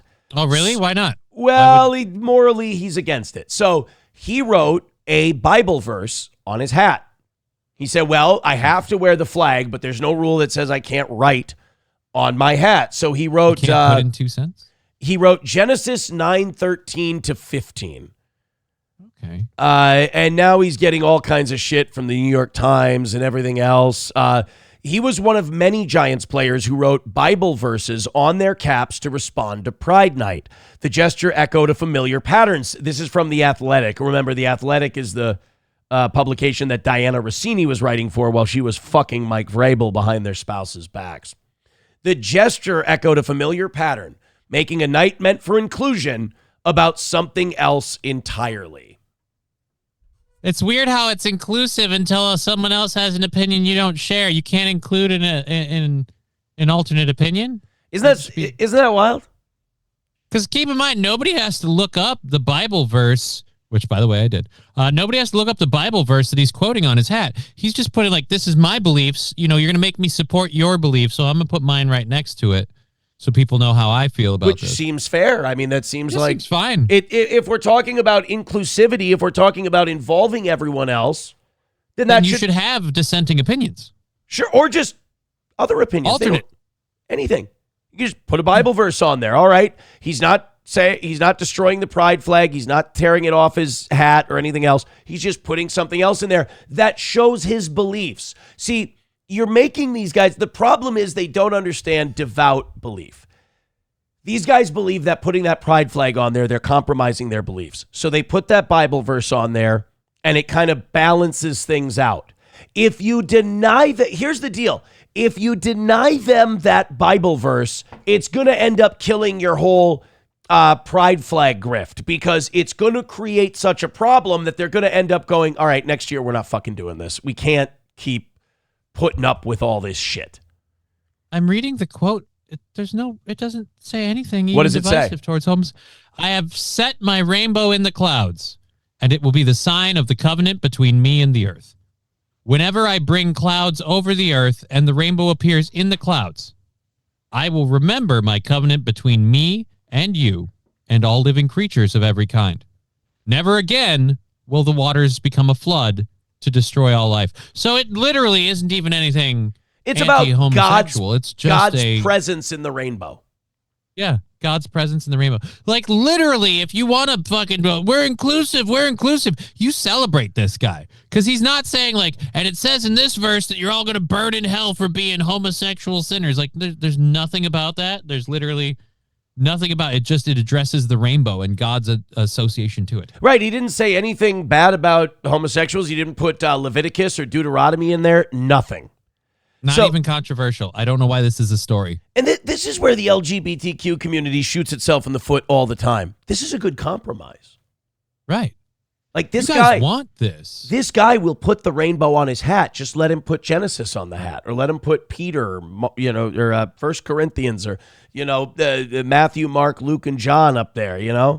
It's very telling about your community when the minute the guy puts a Bible verse on the hat, you go, he's obviously saying gays are bad and we're wrong. Like, oh, is that what you think it is? It doesn't help the conspiracy theory that you guys are trying to supplant God, or that somehow you're trying to shame people's faith and you're trying to get God out of the picture. That when he puts up a verse venerating God and not saying anything about homosexuals, you go, that's terrible and that's exclusive, not inclusive. It's like, it literally could not be more inclusive. It could not be more inclusive. You, as a homosexual, you could sit there and go, yeah, as a homosexual believes in God, I think, yeah, the rainbow is a covenant between me and the earth. Like, it doesn't point out what that covenant is. He could have gone, Westboro Baptist Church. He could have gone crazy right wing. He didn't.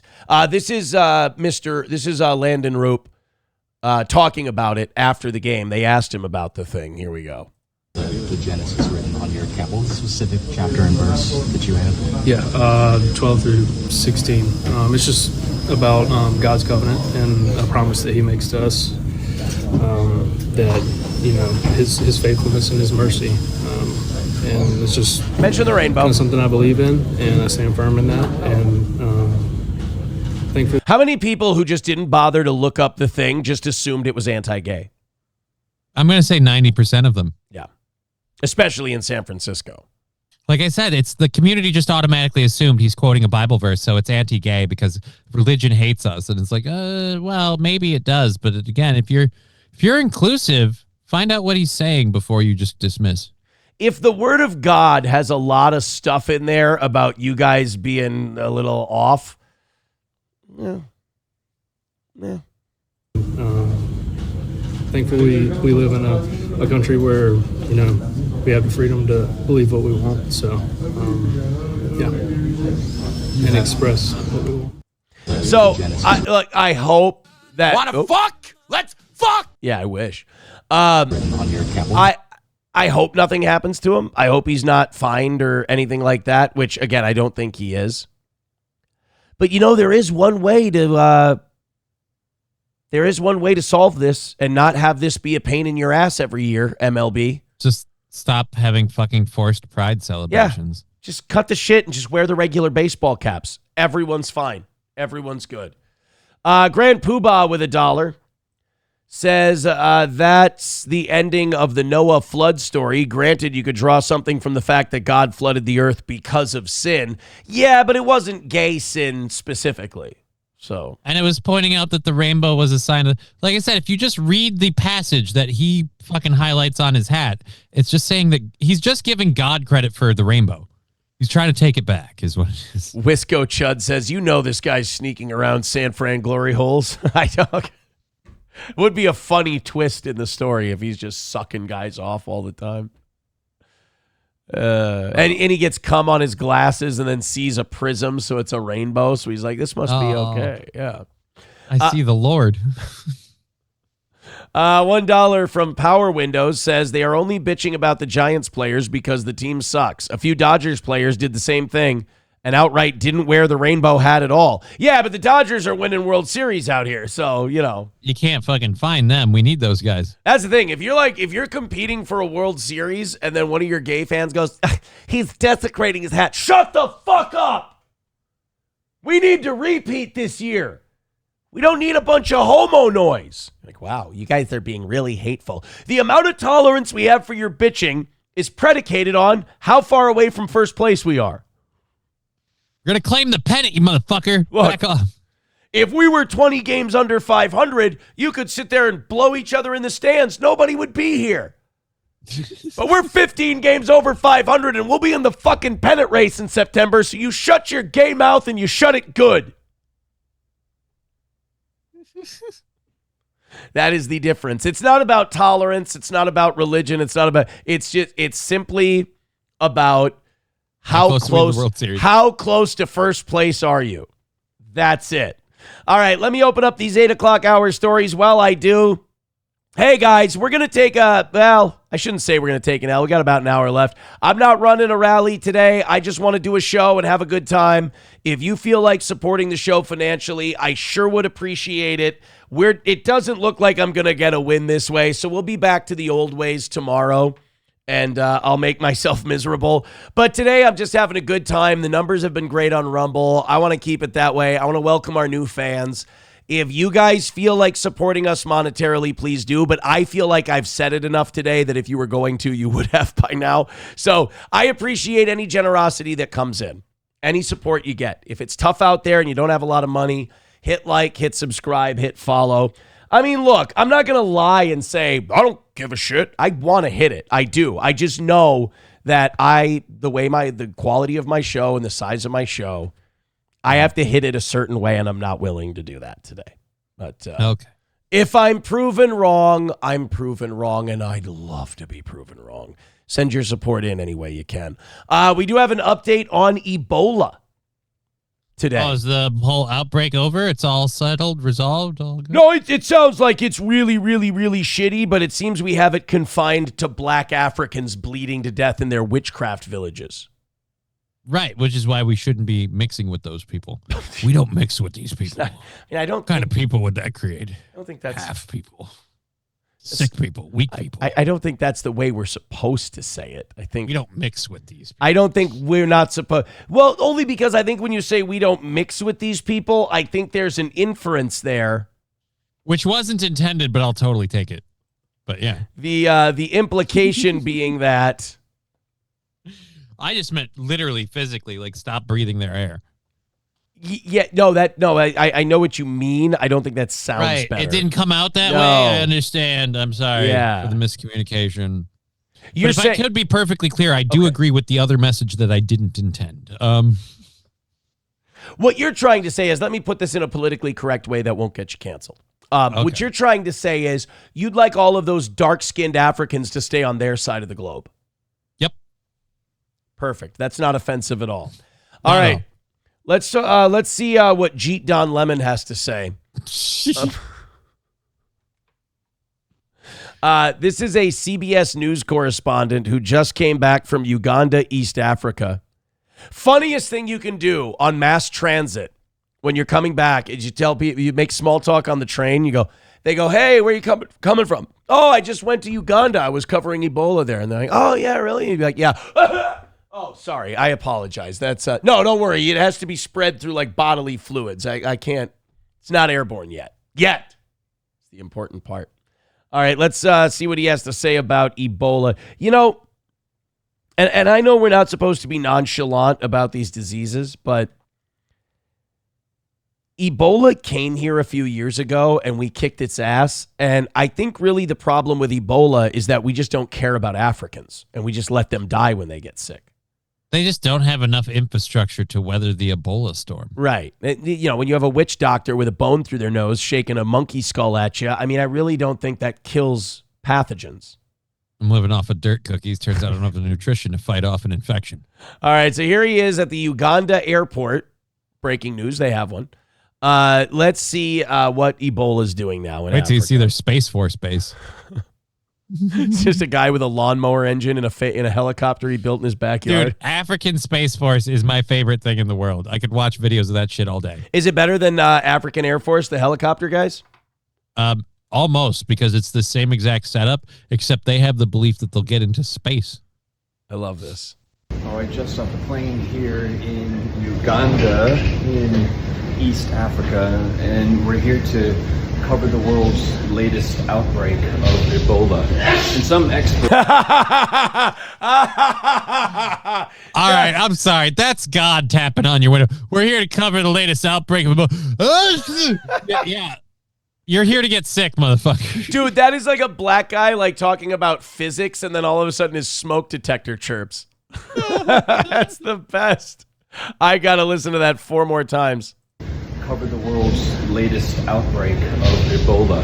And some I think it's the dude at the end of the hallway. That motherfucker can echo. And then afterwards he goes, oh, there was definitely blood in that. You're like, oh, shit. To cover the world's latest outbreak of Ebola. And some experts are afraid that this could end up turning into the worst ever outbreak in recorded history. That's fine. We'll just take it to one of our many biolabs we have around the world and we'll study the thing.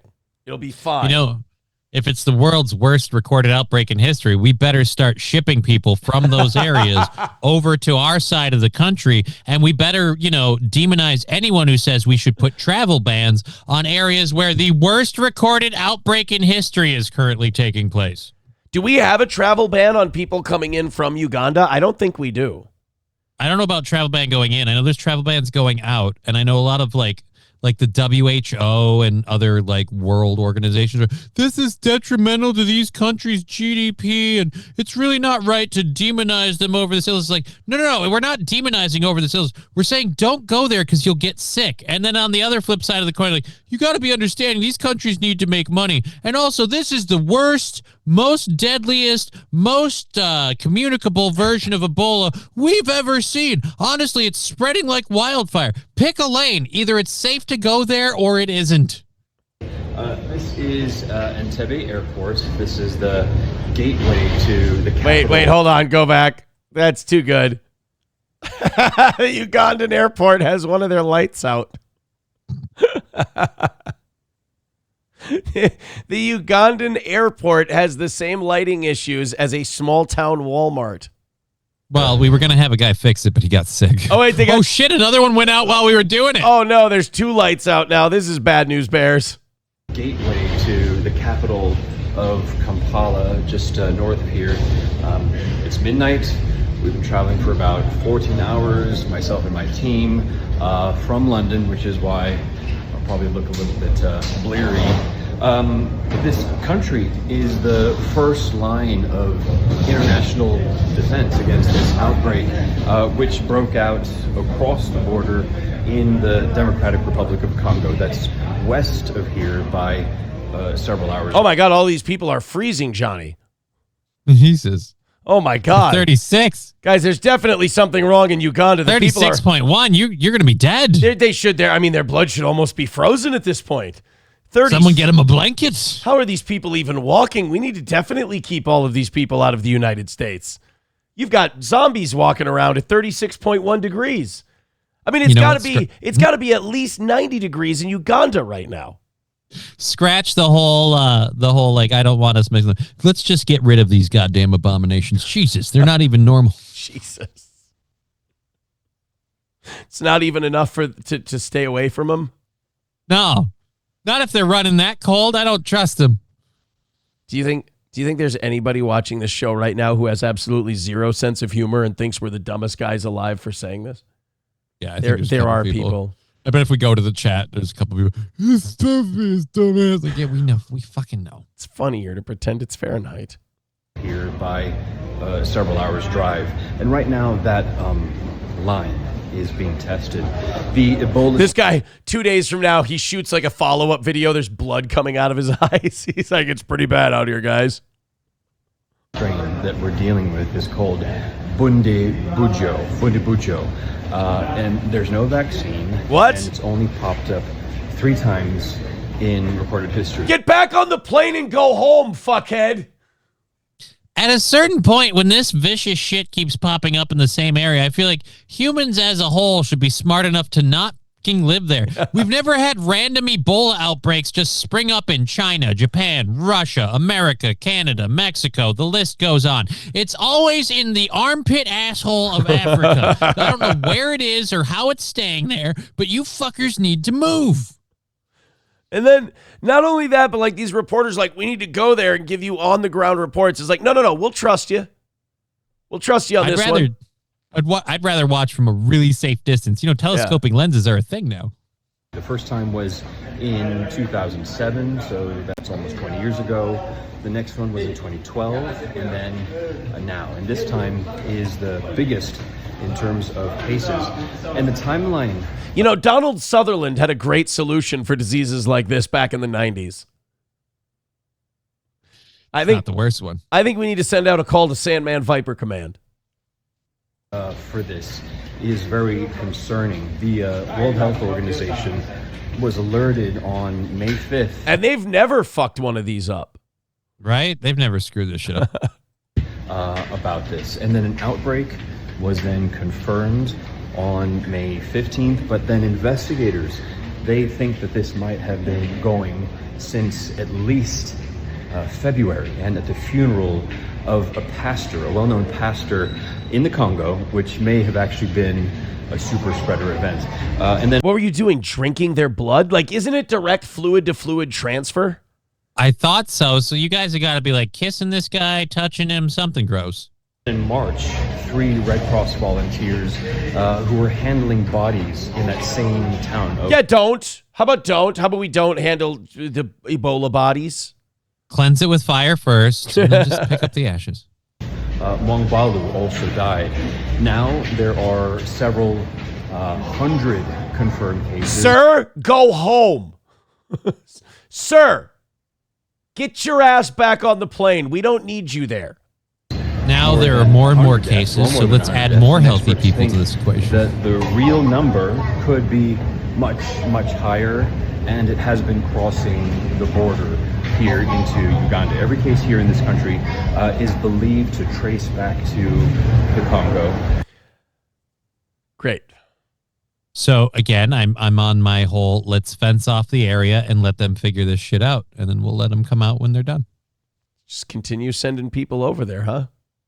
Send people over, question whether or not we should let people over there come here, and just fucking, why would you be so hateful towards a country just because there's a horrible, deadly outbreak? And you would say things like, oh, we can't let those people leave. Exactly. We don't want to be mean about it. Yeah.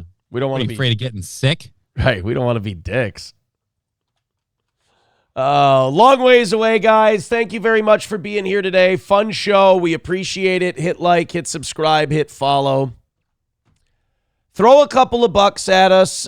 Donate if you can. This is a show that runs on your donations. If you enjoy the show, that's how we stay doing a show, is by your contributions. Again, no rally segment, nothing like that today. We'll just take the fucking kick in the ass, and hopefully later in the week, It gets made up. But I'm kind of reading the tea leaves in the mornings. That's all. Like, I'm just reading the tea leaves and I'm like, it's tapped out. Yeah. It's tapped out and there's nothing coming. And I'm not going to sit here and bum myself out over it. I'm just going to keep going story to story. Doing what we can. Doing what we can. Entertaining people. And we'll make, and look, I also believe you make the money reciprocal to the amount of entertainment you provide. So if we don't hit the goal, that's my fault. So hit like, hit subscribe, do what you can. We just appreciate you being here. Support us however you can. Aaron, Ebola Bodies is the new restaurant in town. Unlimited old fashions, bread, and fag sex. That doesn't even, some of you guys just like, you think that just doing a gay thing or like a fag thing is going to like equal a hit? I mean, I'll fake laugh at it for $20-$30. Don't get me wrong. Right. But we'll enjoy it. For free? Laura Loomer's not happy either. Why? I don't know, but Laura Loomer being unhappy always makes me happier. I like when quite frankly, there's not enough Laura Loomer spaz out clips out there. Of all the people chimping out, we could use more of her. And, it's getting harder and harder to tell, like, the more work she has done. She, like, I can't tell. There's all these accounts that post pictures of her on Twitter, and they manipulate them to make her look even more like a demon plastic surgery monster. Right. But she's getting so bad that it's getting hard to tell. I do double takes all the time, and I go, wait, that one's edited. I want to see if I can find one of these. Oh, shit, she's tweeting all over the place. Oh, here we go. Oh, yeah, see, okay. So this is what people are doing to Laura Loomer when they post her clips. What are they doing? I don't see anything. What are they doing? Oh, I'm sorry, Johnny. See, this is what I'm talking about. They're accentuating her plastic surgery features to make it look like she has Angel Maurice, the French Angel Toilette face. Or as some people would say, her future. Well, she's not happy. She doesn't even think that Donald Trump should be negotiating with the Iranians. Forget a peace deal. Shouldn't even negotiate. Shouldn't even be talking to him. I don't think that it was good at all to try to negotiate with these people because now they think that they have legitimacy, that they're a country. All right. They have legitimacy. They're a country. They've got missiles. They've got drones. They've got an economy. They've got oil. Whether or not we talk to them doesn't give them they're legitimate. They're winning a war against America and Israel. They're legitimate whether we talk to them or not. The fact we have to go to a table to debate and argue and put out a peace deal. That's their legitimacy in action. are, equal partners at the table. And I think that that is a grave mistake. I think that it is a grave mistake to make these terrorist leaders, these IRGC leaders who are now in charge of Iran, to let them think that they are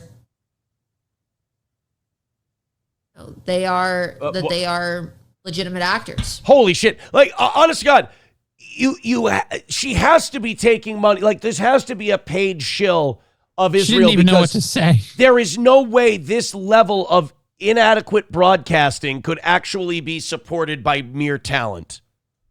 Like, look. No, it's Jewish donors. I love shitting on Ben Shapiro. I love shitting on Mark Levin. But you listen to them and they have talent. Yeah, there's a skill level there. You don't agree with what they say, but you know how they got to the point of saying it. Laura Loomer is just someone who will say, like, you take something, you put a script in front of Turning Point USA, you put a script in front of Ben Shapiro, you put a script in front of Mark Levin. Laura Loomer says the shit that even Mark Levin on a bad day goes, I'm not going to say that. That's ridiculous, and it's going to hurt my credibility with my viewers and my listeners. And they go, all right, you know what? Loomer will do it. Loomer will do it. She's a loyal dog. She's now mad that Donald Trump was hanging out with Mark Zuckerberg at the UFC fight. She said that Zuckerberg ought to be in prison by now. What did Mark Zuckerberg do? What did Mark Zuckerberg do that other social media cunts haven't done, is what I should say. Right. What's he guilty of that nobody else should? What's he guilty of that the owners of TikTok shouldn't be brought in for? Loomer said, I was hoping Zuckerberg would be in prison by now. That's what I voted for. Stolen election I never forgot. I mean, I know that Zuckerberg, he censored all the Hunter Biden laptop stuff on Facebook. Right. But he didn't rig an election. I mean, he like struck people and he withheld information that definitely could have swayed votes. But it's his private company. Like, it's He has the right to do that. It's his social media platform. It's people stipulating and posting and sharing their opinions. And even if the opinion or the fact that they're sharing is true, he doesn't have to circulate it. He's shitty and he's dishonest and he was clearly one-sided during the 2020 election, but that's not something you can throw someone in jail for any more than we can throw Laura Loomer in jail for spouting her bullshit on her platform. He's just a crazy autist who reads the room. So back then it was like, hey, cover up the Hunter Biden stuff. Now it's like, hey, go to the UFC event and be chummy with Donald Trump. Yeah, but again, like Levin, like these others, she's just going through it right now. That's all. She's just going through it. King Kong Dong with $1. Thanks, guys. I could use some zeros behind these for sure, but do what you can. I appreciate you anyway. He says, well, if I need to make a wiffle ball, I can borrow the plastic from her face. See, some people are thinking that that's actually what her face looks like. And I'm starting to get there, too. I do double takes every time I see her. But no, those are exaggerations and edits. Yeah. She'll get there eventually. Trucker 18-wheeler with $1 says, is that a real person? Depends on your definition of real and depends on your definition of person. Again, I'd say not yet. Give it a year. There is an argument on both sides. That's for sure. All right, we're 80 memberships away from 600. It's going to be a failure today. I'd really like it not to be, but I'm not willing to put in the begging and the dehumanization to fucking try to even get close today. If we're going to do it, we're going to do it because you guys feel generous and you feel like supporting the show. So please do that if you'd like. Johnny, I'm going to pee one more time, then I'll cut you loose. He's going to use the restroom. All right. So if we can get those 86 memberships in between now and when he gets back, then he'll come back and have to do a whole other hour. That would be hilarious. Unlikely, but let's see. Let's see if we can do it. As for the Laura Loomer thing, until you told me it was, I thought that was her face. She's not that bad? Not yet. All right. She'll get there. Give her time. That's the problem with plastic surgery. None of those people ever do that stuff and stop. They just keep going. They all get cat-faced. It always gets weird. It's like some sort of strange addiction. It's almost worse than drugs. That's why I don't like people doing plastic surgery. Weird that that's very prevalent in the Hollywood world, and that's another world also. I wonder if we looked up how many plastic surgeons are. I know why. They're supporting the business. Every single one of them works this fucking gig. There's first they're changing your nose. The classic Dr. Schlotkins bit from Spaceballs. I am not doing a show today before Aaron gets back. I mentioned it earlier, and I know not a lot of people watch the show anyway, so it doesn't really matter. But still, for those who do care and didn't know, not doing a show today or tomorrow. I have appointments that are going today and tomorrow. We had to move. That's what the phone call earlier was. We had to move one that I was literally going to be doing at the very start of my show. It got pushed back a little bit. So that'll be... Hey, Johnny, before you go, let's do this. Okie dokie artichoke becoming a monthly supporter. Thank you very much. You. Balls Deep with a gifted membership says, shout out Johnny. There we go. Somalia, killing is negotiation. We got $20 from Redbird. Worski, what do you think? Big support. Oh, buddy. Wanna fuck? Let's fuck. Redbird with $20 says, shitty show. Thank you very much, buddy. Tin the Toolman Taylor. Worski, what do you think? Big support. $20 from Tin the Toolman Taylor. There we go. Thank you guys very much. Hey, thank you very much for at least getting us a little closer today. You guys are very, very nice. Thank you for that last minute rally. I really appreciate that. Yeah. Hey, we got three more 20s. What is purple again? I forgot what purple like. Obviously, yellow is a golden shower. Drink? Grape drink, and we can play some N-word music. Right? If we can make some grape Kool-Aid. Let's make grape Kool-Aid with 3 more $20 drops. We've never had a grape Kool-Aid before. We also I love a grape Kool-Aid. If there's 5 gifted memberships, that is hepatitis. Okay. And we've got that. So let's go. Thank you guys very much. Appreciate it. Keep those memberships coming in. We're 79 of those away from a win for the toe. They're going to give me hope today. I'm still not doing a rally segment. Get 3 red boys out, 3 reds. We call that an Ebola. That's AIDS. No, Red Boys. AIDS. 5 Red Boys. I was gonna go with AIDS first time. I thought Ebola was America. We've never had AIDS before. Never had AIDS before. And 5 Red Boys would be AIDS, and we play the Team America World Police song that everybody has AIDS for that one. I gotta go to my ATM. I'll be right back. Purple Drank. We play YG. My N. Oh, okay. Or we could play Lil Jon. I think. You can't really go wrong with either. Purple Drank. And but for hepatitis, I don't know what we do for hepatitis. My dick's all shitty. That would more be AIDS, wouldn't it? Either way, let's see if we'll find out. Chin the Toolman Taylor says, great energy today, Johnny. That's very nice. Well, thank you. That's very nice. Bunch of Red Boys. That's what we're doing. All right, Johnny, thank you very much for being here today. You won't be back tomorrow because you got appointments and stuff. Yeah, I'm busy with doctors today and tomorrow. Rest up until Monday. See you Monday, sir. There you go. And Johnny is not having a show today. He mentioned that earlier, so we do have that. Thank you guys very much. Look, if we're going to take an L today, we're going to take it standing, and we're going to take it because I just went, hey, look, we're going to make as much money as we can make doing it honest. And you guys are getting closer. Thank you so much. Gift those memberships. Those $20 drops help a ton. Thank you so much for those. Those were great to come back to. Red Boys help the most. What is it? A Red Boy and 10 gifted memberships. 10 gifted memberships and a Red Boy. And we're home. Gavin Newsom. This kind of flew under the radar yesterday. Gavin Newsom wants to be president next. He announced that he is now being investigated by the Trump administration, which is weird because, do you really want to announce that you're being investigated? The only reason I think he wants to say that his wife and him are being investigated is that he can then parlay that into donations for his presidential campaign. People will donate to his cause and it'll get him a lot of publicity from that left. Well, also, Trump's approval rating is in the low 30s right now. So with most of the country against Trump, if he goes, yeah, Trump's coming after me, man, he's investigating me. Now, forget the fact that maybe Gavin Newsom did something fucked up. I mean, he's the governor of California. Could he be a crook? I think if you're governor of California, really if you're any politician, I'm pretty confident that you've committed a crime at some point in your service.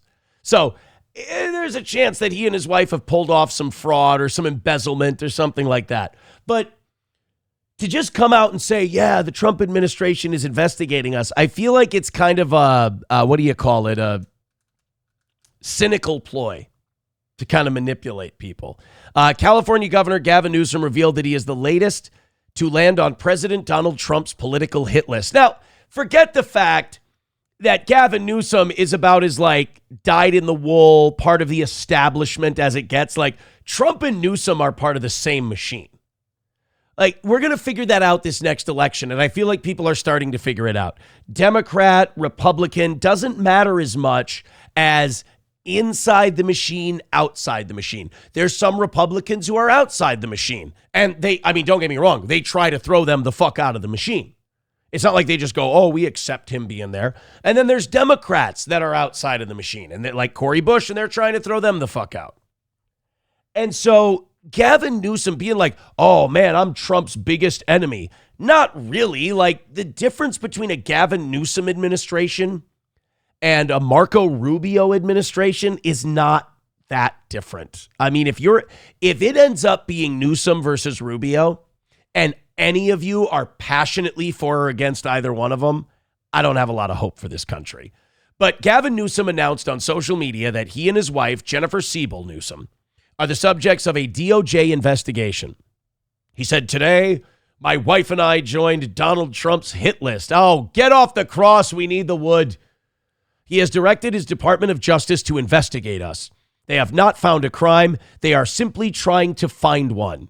He isn't coming after me because of mean tweets, but because I am considering running for president. I mean, none of us would have known he's coming after you had you not said. And do you have proof that he is coming after you, or is this something just to gas everybody up for your run? Newsom released a nearly 5-minute video explaining how he's being targeted. Well, Daily Wire, it sure would be nice if you would attach that video, to the fucking story. How do you fuck this up?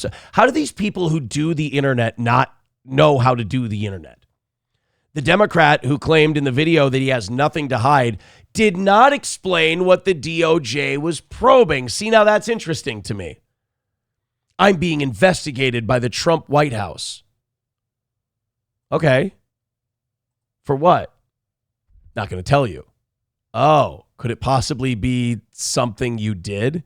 Oh, real quick breaking news before we get to the Newsom thing. Trump had some interesting things to say about Netanyahu today. Here, real quick. This is just a 15-second clip. And in all fairness to Bibi, I remember very well, Bibi came to Washington and he begged Obama not to make that deal. And Obama was on the side of Iran, not Israel. And he made the deal. That deal was a disaster. No, it wasn't. It's the deal you're going to end up making, bitch, plus costing us $300 billion. Not only that, you're saying that Netanyahu, like, don't make us like Barack Obama. Don't make Barack Obama seem based. You're saying Netanyahu came in there and went, listen, black boy, do Israel's bidding. And he went, fuck you, I'm signing this nuke deal. I mean, don't make me like Barack Obama. I want to see this video that Gavin Newsom did, that he's being investigated by the DOJ. Family, friends, and former employees. Not because they found a crime, because they're simply trying to find one. They're demanding records. They're did you commit a crime, Gav? Abusing the grand jury process, digging through years and years of random documents. Donald Trump isn't just coming after me because of my mean tweets. He's coming after me because I'm considering running for president, because he hates that I've consistently called him out over and over again for his lies and deceit. Donald Trump is simply the most corrupt president in American history. I know we reference this character from Mad TV a lot on the show, but Gavin Newsom has always reminded me of Smith, John, the alien who ran for office, like pretended to be human. He's just such a robo-politician 3000. That's why, like, him and Rubio would be the most plastic presidential campaign we've ever had. It would break records for the least humanity in a presidential campaign. And also, fuck all these guys who are part of the system, because he's like, oh, the president can just dig around and investigate and go fishing to try and find something to charge me with. Yeah, kind of sucks. Almost like the executive branch shouldn't have that much power. Hey, Gav, I bet you when you get in there and you become president, you'll give back all kinds of executive power. And you'll shrink the office down, right? Every single president that's ever existed in my lifetime has complained that there has been too much executive power used by the guy before them. And what does every single one of them do? Grows the amount of influence and power that the executive branch has. He's turned the levers of government into his own personal power ministries to reward cronies and to try to jail his opponents. Oh my God, he's the only guy who's ever done that. I bet you're never going to do anything like that. I bet you'd never use the office of the president to enrich your friends. And by the way, fuck Trump for that. He has. I mean, he started a crypto company. His son-in-law started a hedge fund just days before he took office. They got a shitload of Arab money for it. I mean, he's made a fortune on his grifts as president. My thing is, Gavin Newsom's not going to be any different. He might just be a little quieter about it. His personal attorney now runs the Department of Justice, which has repeatedly gone after his political enemies. Ask Jerome Powell. Sent them after James Comey, Tish James, Adam Schiff. He sent them after Tim Walz, and a woman that a jury found Donald Trump had sexually abused. I'm going to tell you this. I'm pretty sure Tim Walz, if he didn't commit a crime, he was complicit in not prosecuting fraud as governor. Like, I don't think what Tim Walz did was necessarily illegal, but it was in dereliction of his duty as governor for sure. One by one, anyone who has challenged Donald Trump has ended up on his hit list. And today, I proudly joined that list. After calling for my arrest last year, Donald Trump directed his Department of Justice to investigate me. And just in the last week, I've learned that his campaign has reached my own home. To get me, he's coming after my wife, Jen, a public servant. Let me ask you something. What'd your wife do, bro? Just come out with it now before we hear about it later. You're all crooks. You've all been scamming. You've all been embezzling. Just tell us what you did. You'd be better than him. He won't tell us what he did. You tell us what you did. A woman who's dedicated her life to supporting women and girls. Someone who has done nothing wrong other than having the temerity to advocate for what she believes in. Wow, yeah, just the temerity to advocate for what she believes in. I tell you, it's amazing. All these people who run for president and the people connected to him, It's amazing how innocent they all are. They're all just salt of the earth, decent people. I'm sorry I'm cutting that so short. He gives me the ick. Gavin Newsom gives me the absolute ick. That guy is fucking gross. I can't, if this country elects him president, I'm going to be really uncomfortable for 4 years because, how can you watch someone like that? How can California keep electing him? Do you not, when you see a guy right in front of you being completely disingenuous and full of shit, is your bullshit detector completely blown out? I guess. I mean, you've got thousands of homeless people living on the sidewalk, so maybe that's the case. But, oh my God. Gavin Newsom. He's gross. He's a key. Like Howard Lutnick. We got about 15 minutes left in today's show. Yeah. Shit. What are you going to do?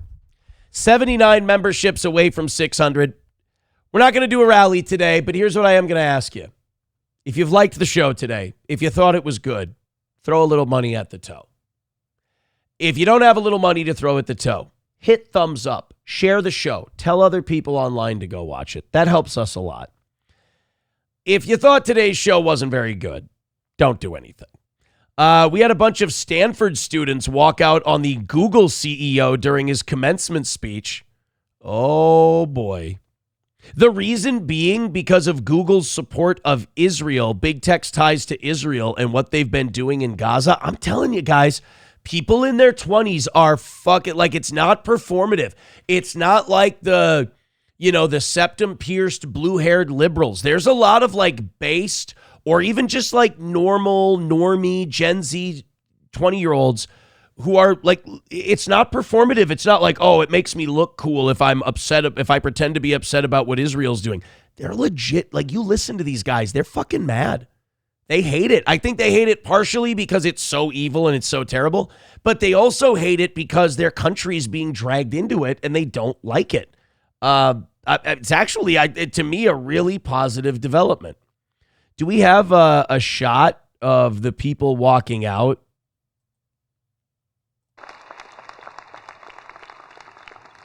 It doesn't look like a lot of people have left.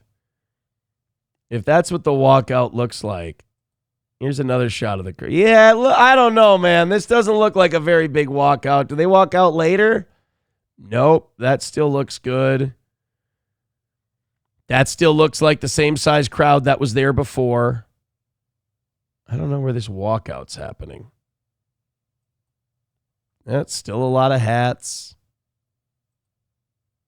Still, yeah. Despite the brown hills and the cold ocean, it seemed like almost everyone I encountered had a generally positive outlook on life.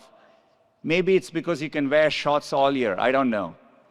I found myself... Indians are weird, right? Indians are like robots doing an impression of normal people. Even their jokes are kind of wooden and off. This looks like a bit of overdoing it. It doesn't look like there was a big walkout. Hundreds of Stanford graduates staged a dramatic walkout during a commencement ceremony on Sunday. Yeah, I'm going to stop using Daily Mail for prep because they'll post these 14-minute videos and it's like, hey, faggot, I'm sorry, I'm pissy because I'm losing today. Just put the fucking video up there. Just put the clip up that's relevant to what you're talking about. Here's 14 minutes of slop. According to reports from the ceremony, roughly 200 students participated in the walkout as Pichai began speaking. Many of the protesters were angered by Google's involvement in Project Nimbus, which is a controversial $1.2 billion cloud computing contract awarded jointly to Google and Amazon by the Israeli government in 2021. 09 Canyon says, what's with the knee up? Oh, God, fuck, you know what? Fuck me. I'm sorry. 1:30 short of today's goal. I've already said, hey, guys, don't worry. I'm going to do a 4.5-hour show. Not going to bitch about the goal. I'm not going to fucking do a begging thing where I look fucking pathetic. I'll just lose money today. I will lose. And then I put my leg up to comfort myself and just, be casual.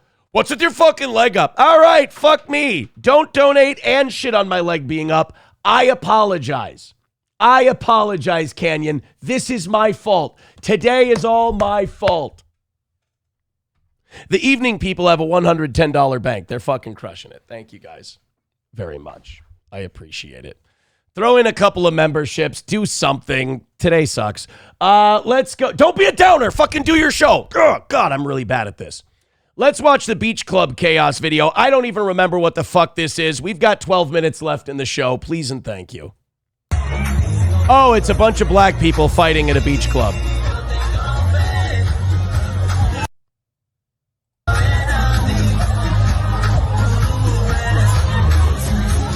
By the way, they called this an exclusive beach club, but it really just does seem like a carnival cruise on land and a bunch of black people fighting. Watch in the video, you'll see early on there's a white woman with her child, and they just do exactly what white people with kids should do in situations like this.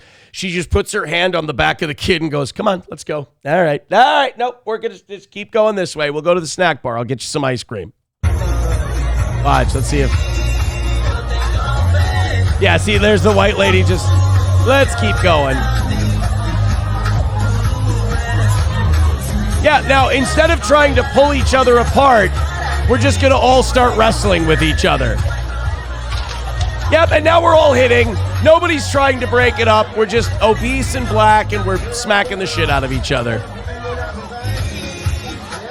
And more people run in to start hitting, because we all have to be hitting now. White lady, get out of there. This ain't no place for the weary kind. A fight breaks out at an exclusive beach party. That's the name of the article.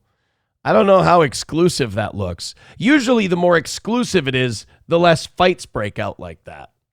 An exclusive beach club in the Bahamas descended into chaos after a group of bikini-clad women, is that the new teens? Unruly teens? Bikini-clad women?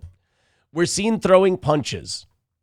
Bro, you're in the water, you're in your swimsuit, you're having a couple of drinks. How are you even able to get angry enough to start throwing punches at people?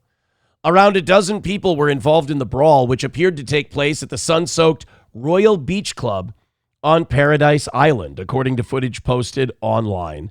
3 security guards were seen trying to calm the situation and separate the women before it escalated near the floating flamingo pool and swim-up bar. Arms began flying in the air and landing swift blows on the heads of the group of women as slaps and punches were thrown and hair was pulled. Some of the women even fell to the ground. Yeah, we saw the fucking video. Yeah, I think I'm done with Daily Mail, honestly. I think I'm done with the Daily Mail. Their stories are shit. Their videos are even worse. We've got a few other things we can talk about here today. We're bringing it in for a landing, folks. We're going to be behind. Our perfect week is over, at least for the morning show, evening show, killing it. If you want to throw in thanks at the end here, but it's going to take a miracle. DP Granny with $1 says, pride is a sin, Aaron. You need to beg God Jesus. Okay, thank you very much. I appreciate that. What are we, 1:30 or something away? Thanks, guys, for doing everything you could. I do appreciate it. But I just, like I said, I'm not going to do rallies and beg because I just feel like something's going on with mornings right now where it's just tapped out. And I'll just kind of humiliate myself further. Did you guys hear about the sad Aldon Smith story? Former NFL star died over the weekend. And, you know, people said nothing seemed off about him. He seemed fine. He was okay. Sounds like it said he was found unresponsive in his truck. He was in his garage at his house, so it might have been asphyxiation. But, like, the guy seemed to be doing okay. In fact, just hours before he died, he was delivering pizzas to homeless people in California. Pastor Scott Wagers tells TMZ that Bay Area business owner Amir Shirazi surprised him on Saturday when he showed up with the former NFL star and a bunch of pizzas to give out to homeless people in San Jose. Yeah, there he is. There's Aldon Smith. Aldon Smith played for, I believe, the 49ers and I think the Cowboys. And he had a few good years. And he was only 36 years old. You know, NFL careers don't last that long. But I don't know. Do we have a final cause of death on old Aldon? Not yet been determined. They did the autopsy. The official manner of death is still pending. I mean, there's really only two things. Either it was suicide or, we got to look into whether or not he was vaccinated. Either his heart blew up or he killed himself. Smith's family has retained attorneys to investigate all aspects of his passing. As part of the investigation, they have sent his brain to medical experts in Boston to examine it for CTE. Yeah, that's the last thing football needs. Is another. And by the way, Aldon Smith played football in the post, knowing how bad concussions are, the post CTE era. So, they say a lot of these guys, though, they do a lot of their damage before they even get to the pros. They do their damage in college. They do their damage in high school. Sam Show says, is that Little Caesars? Well, fuck, dude, it's homeless people. It's got to be cheap. You got to have a shitload of them. And not only that, but you got to, you can't waste the really good stuff on them. I mean, it's not the most sophisticated taste. That's all I'm saying. 130 away from a win. Do what you can, please and thank you. Let's keep going. We got about 7 minutes left. Next story. Boom, boom, boom. Gift a membership, whatever hit like. If you can't beat them, copy them. Fried chicken powerhouse KFC is completely overhauling its menu just months after being overtaken by one of America's fastest growing restaurant chains. Oh, God, it happened. Raising Cane's passed up KFC. This shows that white people are still in charge. And it shows that we still have disgusting fucking taste in food. So Raising Cane's has passed KFC in annual sales in America. Bland chicken, shitty fries. Yeah, but their sauce is really good, though. All right, have KFC buy out their sauce, and then you can shit can everything else at Raising Cane's. I mean, look, Popeyes, Chick-fil-A, I understand why they're beating KFC. All right, they're a little newer. They've got a few more modern features, whatever. KFC is still solid. It's still the only thing about KFC is I don't know if it's just the locations I've gone to. They employ abject retards, and I mean like abject retards by fast food standards. Abject retards. Like to me, Popeyes, at least the Popeyes around here, they got Mexicans who are just fucking flying in that joint. I mean, they're taking care of business, the Mexicans at Popeyes. Of course, Chick-fil-A, really nice, smiling Christian white kids. So, if they're a little slower, you don't notice it. But they're 1 and 2 respectively. So in the country right now, Chick-fil-A is 1, Popeyes is 2. Now, do I believe that number should be flipped or that order should be flipped? Yes, of course. To me, it's Popeyes, KFC, Chick-fil-A. But again, who am I? Raising Cane's now has more than 900 restaurants. That's a sin. Making it one of the biggest success stories in fast food, thanks to its streamlined operations and meticulously chosen menu items. They're a chicken tender shop. We meticulously choose our items. That means we have a small menu to keep costs down. Unlike other fast food chains that prioritize limited edition products, Raising Cane's features a compact menu of chicken fingers, fries, drinks, Texas toast, and coleslaw. Plus their famous sauce. It's a chicken finger joint. You can't even call it a full-on chicken place. You can't get a bucket of chicken. You can't get a basket of chicken. You can just have fucking gay chicken fingers like you're 9. I don't like this. I don't like that you guys have made it popular. I don't like you. I mean, the fact that you've made it popular than KFC, you should all go to Colonel Harlan Sanders' grave and you should apologize. It's fucking terrible. No, I don't drink gravy in the driveway, Chevy fan. I'm not going to take shit and also make no money. That's, look, you want to donate and insult me, go ahead. But today's, what are we at? 130. So, it's kind of a tale of two shows here. The evening show has a $110 bank. We're going to reward them with that tonight. You guys are 130 short, so I don't think we're making that up this week. We have had, I think the last 2 weeks, we've been off by $100 total for the week. So we have not had a perfect week in a long time, and we're probably not going to have a perfect week this week. What do you do? Oh, well, we'll figure it out eventually. The morning show will get there. But again, no begging today, no rally segment. I just would rather take my loss and move along. So If you were one of those people waiting for, I'll do one at the last minute to see Aaron freak out. I'm not going to do that today. Either throw in, or either we did a good show or we didn't. We did a show worth supporting or we didn't. Your call. We got an Amanda Bynes update, and then we'll get the fuck out of here. Get through all our stories today. Apparently, Amanda Bynes is like going through this dramatic weight loss. It's an Ozempic thing. She got on Ozempic. And she started losing weight, but it's like, and now people in like TMZ and stuff, they're like, oh my God, isn't this great? Amanda Bynes lost weight. I don't think nobody was diagnosing Amanda Bynes' problem as she's fat. Amanda Bynes' problem was she's fucked in the head. Like she's mentally ill and she needs serious help. Like, If she gets really skinny on Ozempic, hey, that's great. She lost all that weight. It's cheating, but at least, she lost all the weight. She's just going to be skinny and crazy and vulnerable and homeless rather than being a chunk who's crazy and vulnerable and homeless. Ozempic, like this is hanging chandeliers in a haunted house. This is like, hey, we're going to build a new water park in town. Yeah, what about the fact that the cartel keeps murdering people and beheading them? It's like, come on, we got a new water park. Yeah, that wasn't the thing we were bitching about. But apparently she's gotten thinner. And like, again, great. You can make this thinner, but what we need to do is make it less of a mess. That's all. Plus, I really hope they get people off this Ozempic. It's so bad for them. Like, it just hollows out your bones. It's brutal.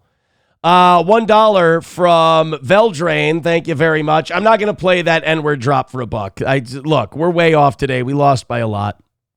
And I'm going to maintain my dignity today. That's all. He says, what would they say at Harlan Sanders' grave? Sorry, I'm an N-word. Yes, that's exactly what they would say. Well, guys, thank you very much. I appreciate it. We're going to try again tomorrow. Let's go find somebody to raid. On your way out, hit like, hit subscribe, and hit follow. And if you're feeling generous later in the day, Streamlabs, PayPal, Venmo, Super Chats. I would love that. That would be great. What do we have here in terms of rateability? Let's go to the live portion. Let's pick a small channel again. Pick another small channel. We are about what? Between the evening show and the morning show, we're about 20 off for a perfect week. We'll see what we can do. I can't give you guys the evenings over. They earned it, and they would be so pissed at me if I gave it to the morning. I can't do that. I apologize. Hard Talk News. No, not them. Here, just a guy with 20 viewers talking shit in his living room. We're going to go to the Arnie States show. That's where we're going today. We're going to go. Come on, I want to leave. Hurry up. My Google locked up now. I want to be done. I fucking took an L. I ate a dick. Let's fucking leave. We'll be back again tonight at 6 o'clock Central. Today's show was really good. I was really happy with today's show. I had a lot of fun. Just make sure you hit like. Let's go over to the Arnie States show and see what old Arnie thinks about what's going on in the world. Take it easy. Have a great rest of your day. I'll see you tonight.